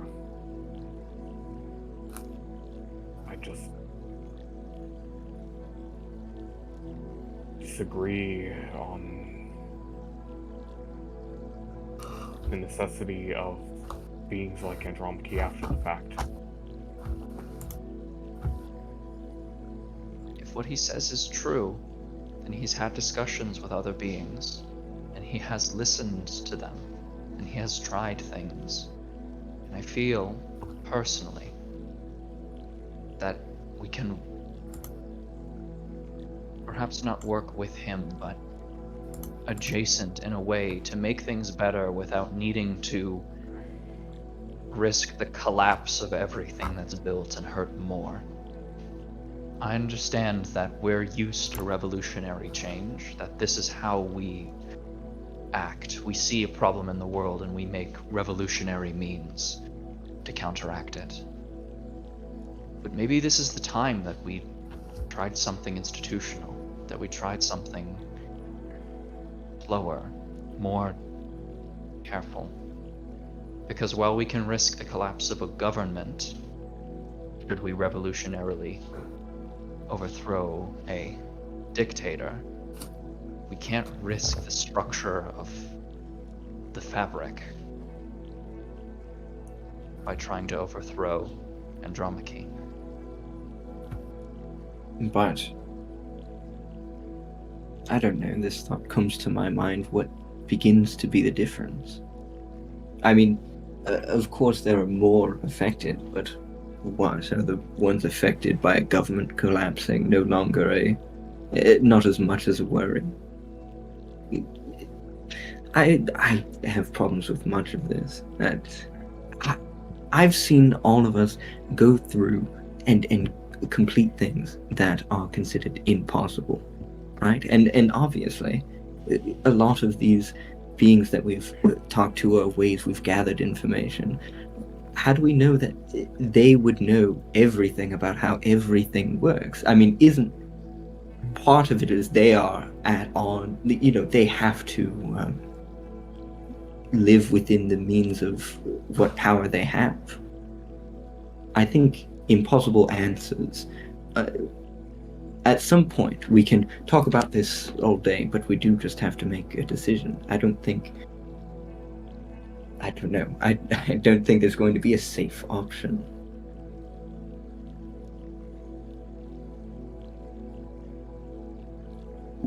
I concur. I can't remember the last time we've ever taken a safe option.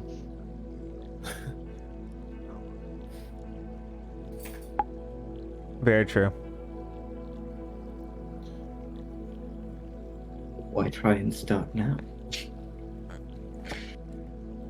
I don't know. There's so much more at risk than now. Maybe not more at risk, but the actions we take here, with the knowledge we have and the understanding we have, take a consequence far past what impacts us. If we did what we planned to do, we came here, we kill Andromache or whatever it is that originally we wanted to do, and free Hector and free Dyer. What then? Hector arises from his slumber, and should Andromache be telling the truth, see a world that he does not desire to be in, and creates Andromache once more. Please stop him from Sorry doing to so. interrupt, but Oh, yes, Diet. I missed a lot over the past year I spent in this thingy, in this sanctuary.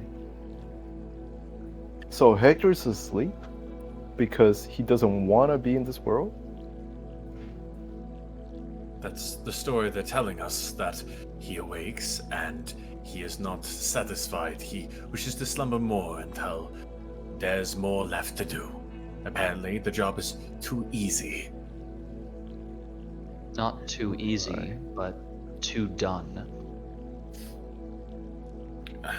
The way Andromache faced it was too easy. To juxtapose against you're too hard.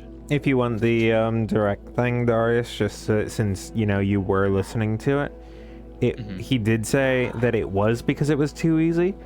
It was too easy, and therefore he did everything he could.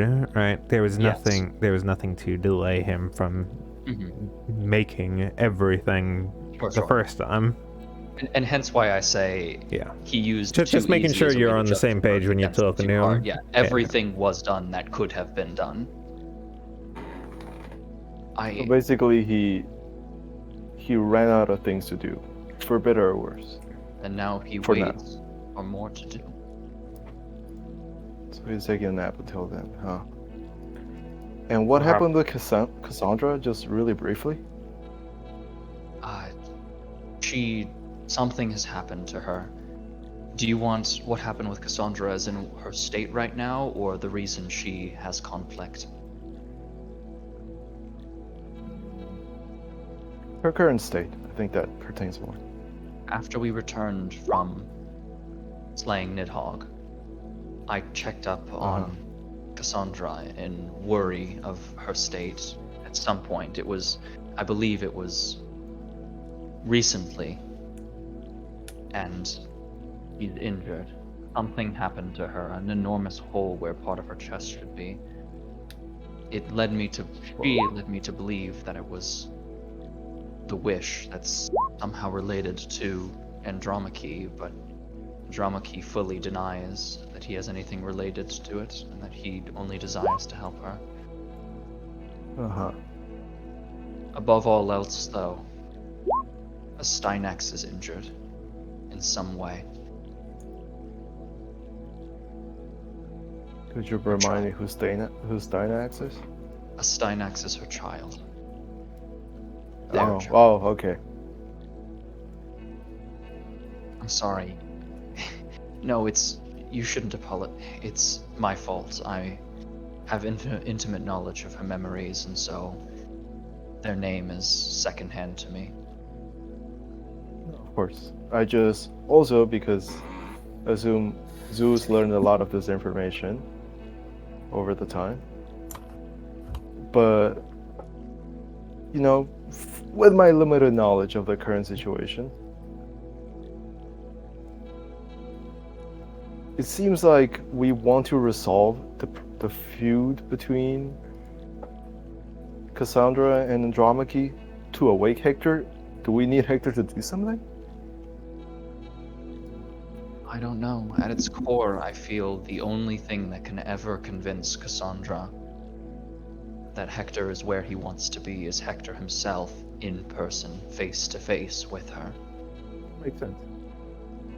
But the problem is, in order for him to do so, she would need to be here. And if there's any chance that she be betrayed here, that You she wouldn't might take leave Steinax without mother nor father, that is a risk she is not willing to take. Right. Makes sense. Perhaps part of the problem is that there is only one, a load-bearing god, as it will. The fact that there is only one true pair of eyes on creation itself means that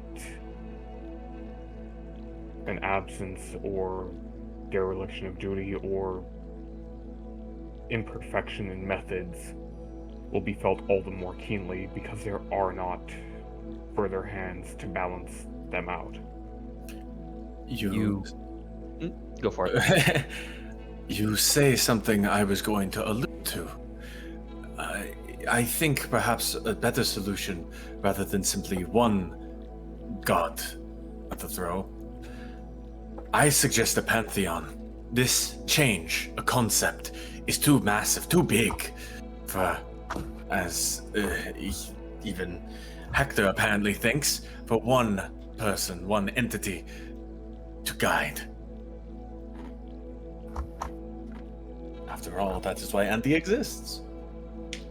Well, Some I might mean, even... Apologies. there is a pantheon of change. It's just different aspects of change. Hector only represents the change of the planes. Right, but his role is apparently the most crucial of all. To be specific, the planes themselves. I mean, the job was already incredibly easy for just one. Right, but... how to put it? It is so easy that it is hard. It is something that requires him to sleep, to rest. So easy, so effortless that it amounts to doing nothing, to be unable to do your job because you have already done it. A paradoxical nature. An oxymoron.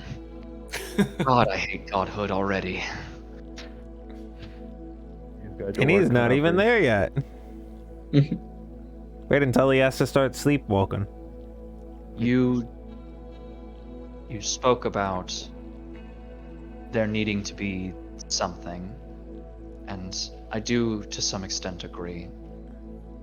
When I became the god of dreams and rest and sleep and whatever it is that I actually am, whatever it is that my desire truly is, whether I can voice it or not,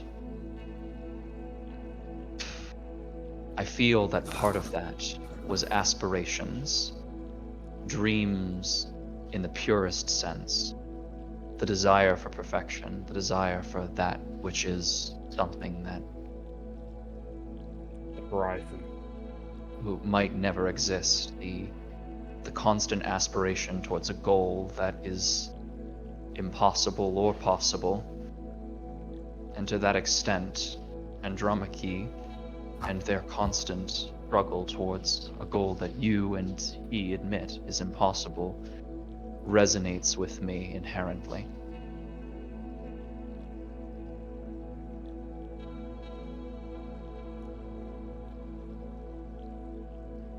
I feel, whether I am mortal or immortal, when the time comes that I start it, I truly do wish to be an intermediary between Cassandra, Andromache, and Hector in some way. There is struggle and trauma here, and I believe it is my dream, my desire, my aspiration to resolve it. That is very like you. Ever the diplomat. Perhaps. There's a reason my people have always had the 8 and 1. Even though the Highborn is above all others, the 8 still wield immense power of their own. They are still, though imperfect, a means of respite for the Highborn.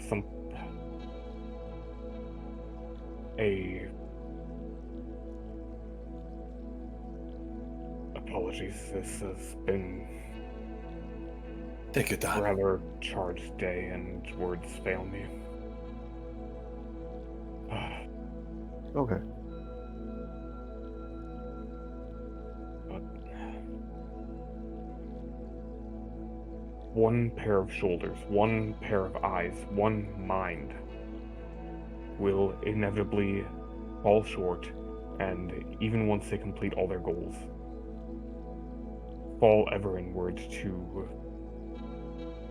every last possible thing they could have done differently, and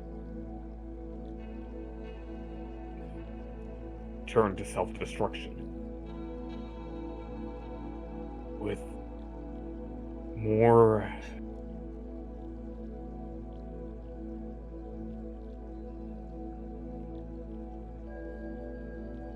hands to share the burden, it's not about the work itself.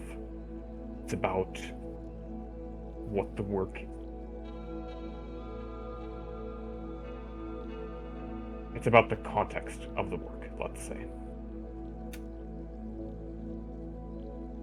Right.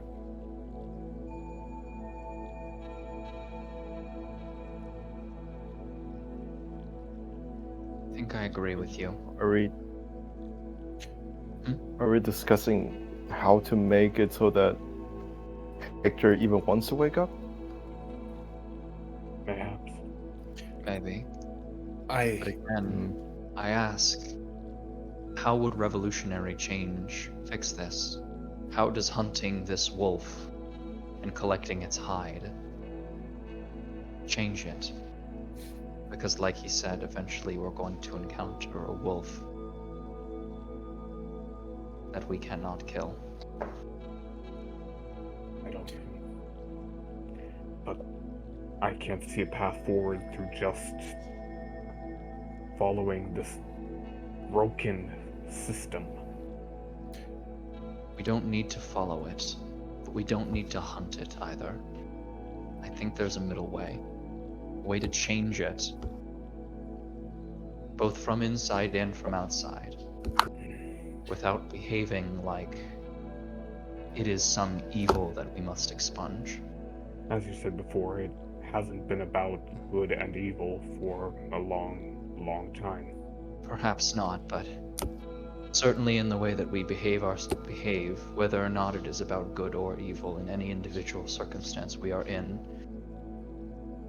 we treat things that we fight against, whether or not they are good or evil, as if they are the antithesis to us. It is how we are able to expunge things with such prejudice. He's got me there.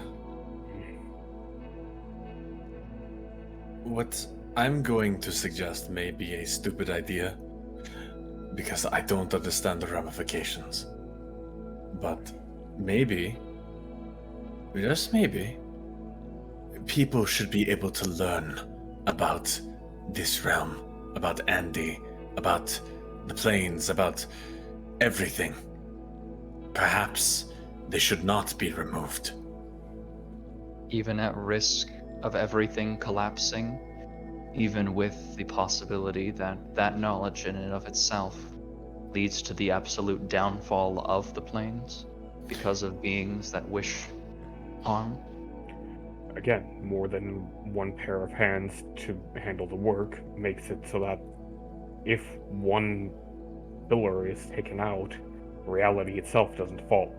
Exactly where I recommend the Pantheon. It would require more work, and yes, there is risk, but risk is a necessary factor in a winning strategy. These are things we can propose to him in the future. For now, we have things we must do. I'm grateful for all of you here. I feel like I would have absolutely done the wrong thing had I come here alone or not had each of you to rely on for your guidance. If anything, we ourselves are proof of that exact concept. By the way, mate, about Cassandra, I got you back. I appreciate it, Rifter. I'm mostly concerned with Zeus, though. Zeus? I truly do not wish to ask you to betray her trust again. I know how much that hurt you the last time.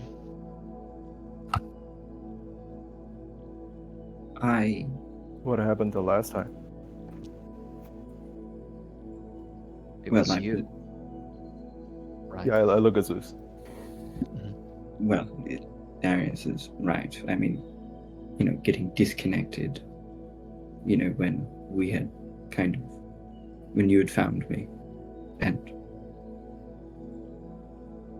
I see. I am to say to you, Darius, what you are proposing is protecting her and her child, is what you said, correct? That is my intent, yes. Then of course I would be all for that. And I have a bit more that I am loyal to now than I think I was before. Kind of looking at the group. Well, thank you.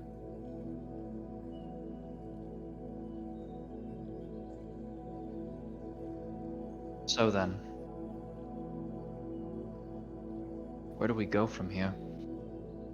Oh, I think the first step is to bring Cassandra here for healing. And then, with the promise of our power as by means of backing her up, act as a mediating party for her and Andromache during Hector's next reawakening. Lorik, we are going to have to fight her. She's not going to come here. She is not in a state to reason. If we are going to protect Steinax and her, then we are going to have to fight her. We are going to have to overpower her. And not just barely. We're going to have to overpower her so greatly that we don't have to hurt her. Similarly to,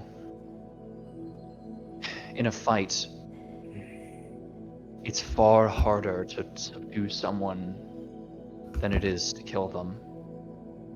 The difference in strength has to be significant. And the difference in control. And although we may not be fighting her directly, and we might, considering we're going, in her eyes, for her child, even if it's only her creations, she's still controlling them with her own strength that we are then fighting and sapping from her. So, we have to be ready to go in and use everything we have to overpower her as quickly as possible. We will do what we do best and face the problem head on with all of our strength. To have all of our right? strength, that's- we need Dire, Aye. and getting him out of here might be a problem. We're sure as hell taking him with Well, us. I was just gonna say, that's also, first of all, thank you, Sternhoff. Second, I think it's not just me. Right now, we're all here, and he's not gonna let you guys go unless we somehow convince him. I mean, If we need To to me- go get Cassandra, then we have to leave. Aye. We haven't agreed to stay in True, Sanctuary. And The he way was that- open to the idea. but so has he agreed to doing that? Unless maybe I missed it. his presentation and the way that he responded to me in every question I asked about helping her, he seemed to be willing and able to Seemed assist open. her. If And you in order want to specific Right. details, the general merit from him was we'll hammer out the details later. Hmm. There are other things that you need to talk about beforehand, but it is possible that depending on what you do, it would be acceptable. Hmm. We have a chance. We have a string. And I'm going to tug on that string. Aye. So perhaps Well, before as we go usual. there, it would be best to recuperate any magics that we may have used beforehand, if Andromache is willing to offer hospitality for that. Well, we are in a room right now. So I guess he offered us to rest. This is the thing he does. He just makes rest. I mean, even if he didn't want to, us staying here over time, the way time flows here, we would inherently get that either way. We could just stay here for however long a night would be, gather our strength, gather our magic, without him having to do anything, just by nature of the realm.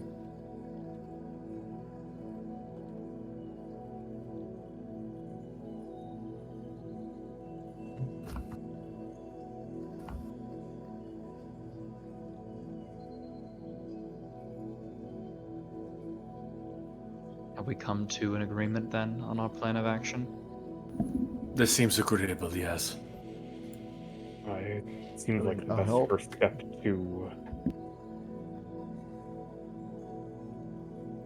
fixing things. Oh, Either way. I have no idea. I have no idea.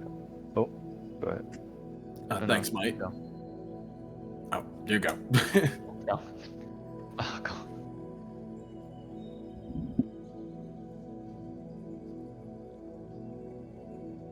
Wait, who turns it? Fuck. your turn, your turn. Oh, my turn. My bad. My internet is really bad. Well, I had no idea of all this stuff until you guys just told me. Plus, I had the small problem that, I was supposed to help and I got whisked away, so I was kind of useless there. But yeah, if we can get me out of here, I will help however I can. We need all the strength we can get. I've learned some new tricks, so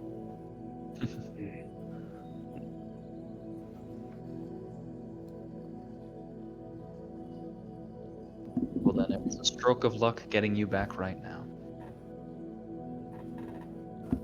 well, hopefully we can get that to happen through Andy's anal retentiveness. I think we need to convince him that we need Dire. And even if we temporarily get Dire out of here, that should be enough. Good for me. I have faith that we can. And lesser concern, but still concerned because it is a promise I made. Also retrieving the steed that I sacrificed to keep Zeus out of here. Indeed, I doubt there's any reason for him to hold on to him.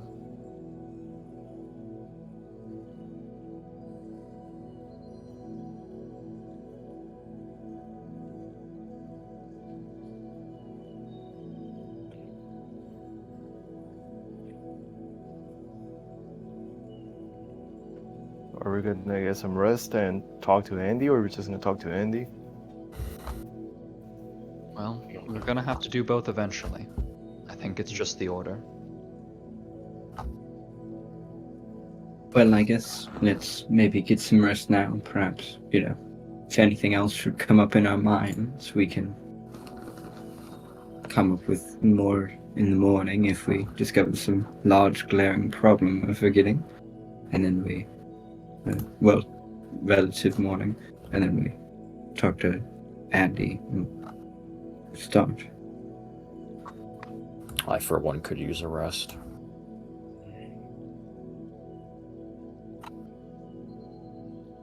And so it shall be. I am incredibly interested to see how sleep works here.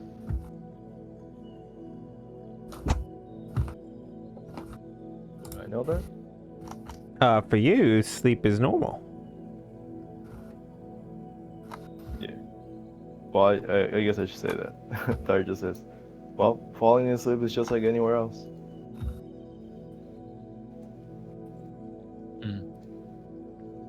I do remember that I could see I feel you. like. Wait, you can see me? Oh, I mean, I am the god of dreams. Zeus and I actually visited you. Wait, what? When? Yes, when? Do you remember that string of dreams where it was mostly just dreams of home, family, things, growing up? I remember I there have was many a dreams like that, yeah. He kind of raises his hand and twinkles his fingers. That was me. Oh, you gave me a nice dream. Well, that's nice. Well, thank you. Because actually, getting some sleep here is not too good when you know that there's somebody kind of controlling you. I know it's kind of the same actually in the outside world. You know, gods still exist, but it still feels icky. Indeed. Well, at least you'll be able to feel less icky, considering when you're asleep, the god that's controlling you is your bestie. He's like, yeah. I did not think of it like that. Now I do. I don't know if that's good, but thank you. Who knows? Maybe I made it better, maybe I made it worse for you. Mate, congratulations. Now you know what prison feels like. No, we got out of the prison. Remember? Okay, Actually, true. wait, pause. Didn't Dyer and wasn't Dyer and Darius on the same caravan? Yep. No, who was Dyer with? Darius, yeah. Yeah. And then Yeah, what they were in happened to the prison. What? caravan, huh? Oh And yeah, then- Lamar. Then Yeah, it broke again. He's dead. And guess who else was on the was at the caravan? OMG, hi Zeusy! OMG, hi Zeus. Hello. Wow. Wow. That's So why many the caravans. go brokey. And I can't believe Zeus is responsible for one of the worst events in Lorik's life. Does Lorik know Zeus was responsible for one of the I worst? don't. I don't He does know. not. He does not. That's the funniest part. I keep on being like, I wonder what he's gonna do when he finds out, and he just hasn't found out. He Oh, never guys, finds he- out. He found out. It's okay. Like He's he put reformed. two and It's two okay. together It's that all like good. Displacer Beasts were Zeus and Displacer Beasts did it, but he didn't put. But he never at least said to the group that two to two together. I think that No, it could have been any. I been think anybody. by this point It could he have been has. you know what? almost- Yeah, he probably figured it out, but just didn't care enough to say it. It's too awkward. He needs to find a good time to bring it up. It's also probably like.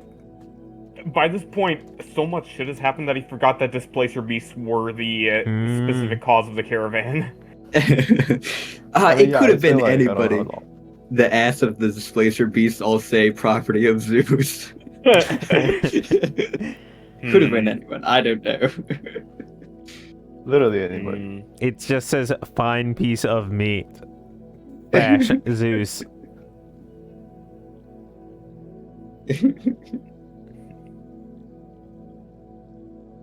Well, do we get some rest?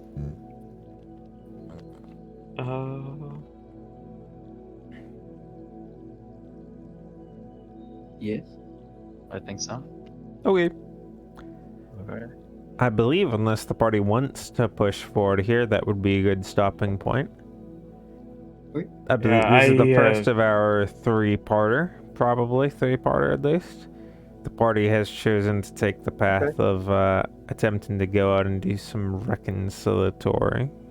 We're gonna get the good ending. We're gonna get the Whoa. good ending. I I wouldn't go swear that to far. God, Good if ending, it's the last easy thing job. I do, we're gonna get the good ending. The start of the next I- session will involve negotiations of what will be required to leave the area, and then if those end up being amenable to the party, going to Cassandra and figuring out what the hell is up with that.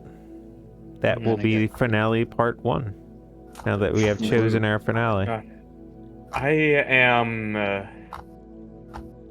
so fucking emotionally exhausted tonight, just in general. I mean, it was emotionally impactful day before this. You get to Yeah, see I know. Lorik exist, and now you get to see the end of Lorik. Yeah. Both dying? It's the end of everyone. Oh shit. After Well, 3 sessions, Lorik there's only dying at the end of the post game, and after campaign that, to make that's the full the end. moment. You know, Big if true. True. Lorik dies and dude, explodes guys, into this has 12 been a mini long-ass Lorik. campaign. Lorik explodes into You're 12 thinking of mini Slork. Lorik. Yeah, No, I'm not. Yeah. That's the funny part. Listen. Look, Lorik becomes the next. What's the fucking name of Actually, that I guy? guess I am, because Lorik is You know just what, 3 we should- Sloriks in a trench coat. Yeah. In a plate mail. That's true. That's true. Iborn, you mean? The cape is Mm. just to hide the wobbliness. See, guys, there's Andy and then there's Cassandra, but there's actually a third god with a name. That's the final boss, actually. Andy. No, you gotta do like a Hector was JRPG. actually You gotta pull Vector like the a. entire Okay, time. this god. uh-huh. Who the fuck is Please Vector? tell me you were still out on stream while we're shitposting like this. Oh, we are still on stream, friend. Based. I love that for us. Incredibly based. I think it was very fitting, actually, believe it or not. The shitposting on stream. Yeah, I think that was borderline in character appropriate. Not quite, but Mm. almost. Definitely for me in character. I agree with that. It is for me too. I am Good. glad that, at least from an outsider's perspective, it doesn't feel like the parties trying to force themselves into conflict with each other, which means that I have successfully attempted to wrangle around each person's concerns without making it the same concern for everyone, and I think that's good. You should be proud of it. I think that we should just kill both of them. That's what I'm saying. Look, Yeah, Look, I'm just actually, you know saying what? that- Never mind. I was on board until I heard that. Let's go. I look, mean, we should do that. we could Party do already diplomacy. The party already knows how to kill gods. How could it be so different to kill a primordial god and have Strunhoff usurp him as the god of change? Exactly. Oh, Yeah, Look, true. We could do diplomacy. Why are we but the hanging out people with making Cassandra? but the people making all the decisions are making the wrong ones. We just kill them and keep killing people till they start making the right decisions. We're the Lorik's good already guys. the mom Yeah, of it's the like group. You're gonna Dude. kill him. Yeah, Lorik's already the mom of the group. He Guys, can just we kill are the hand of Cassandra and evil. usurp her. Wait. If they fuck up, we'll kill them. Surely Lorik is the dad of the group. No, Lorik's the mom of the group. What? No, Darius is the mom of the Who's the- group. What are you Okay. talking about? Darius is getting force femmed because he had half of his mind turned into a woman. That doesn't count. Sure. the real femboyification. Beware the my- pipeline. Literally Step becoming a 1, woman. snake. Step 2, human snake. Step 3, get your mind invaded by a primordial god. All I'm saying is that I want a third short sword that can. That way I could do this You know, triple you know what- blade attack. Yo, funniest three-sword part is the style. fact that you cut out after he said that can. That can. I can. And with Yeah, all of I this can. wonderful joy, I'd like to thank you all for a very successful session. And unfortunately, it is time to say goodbye to the stream. Bye, Shri. Bye, stream. Bye, stream. Who's stream? Say good night. No.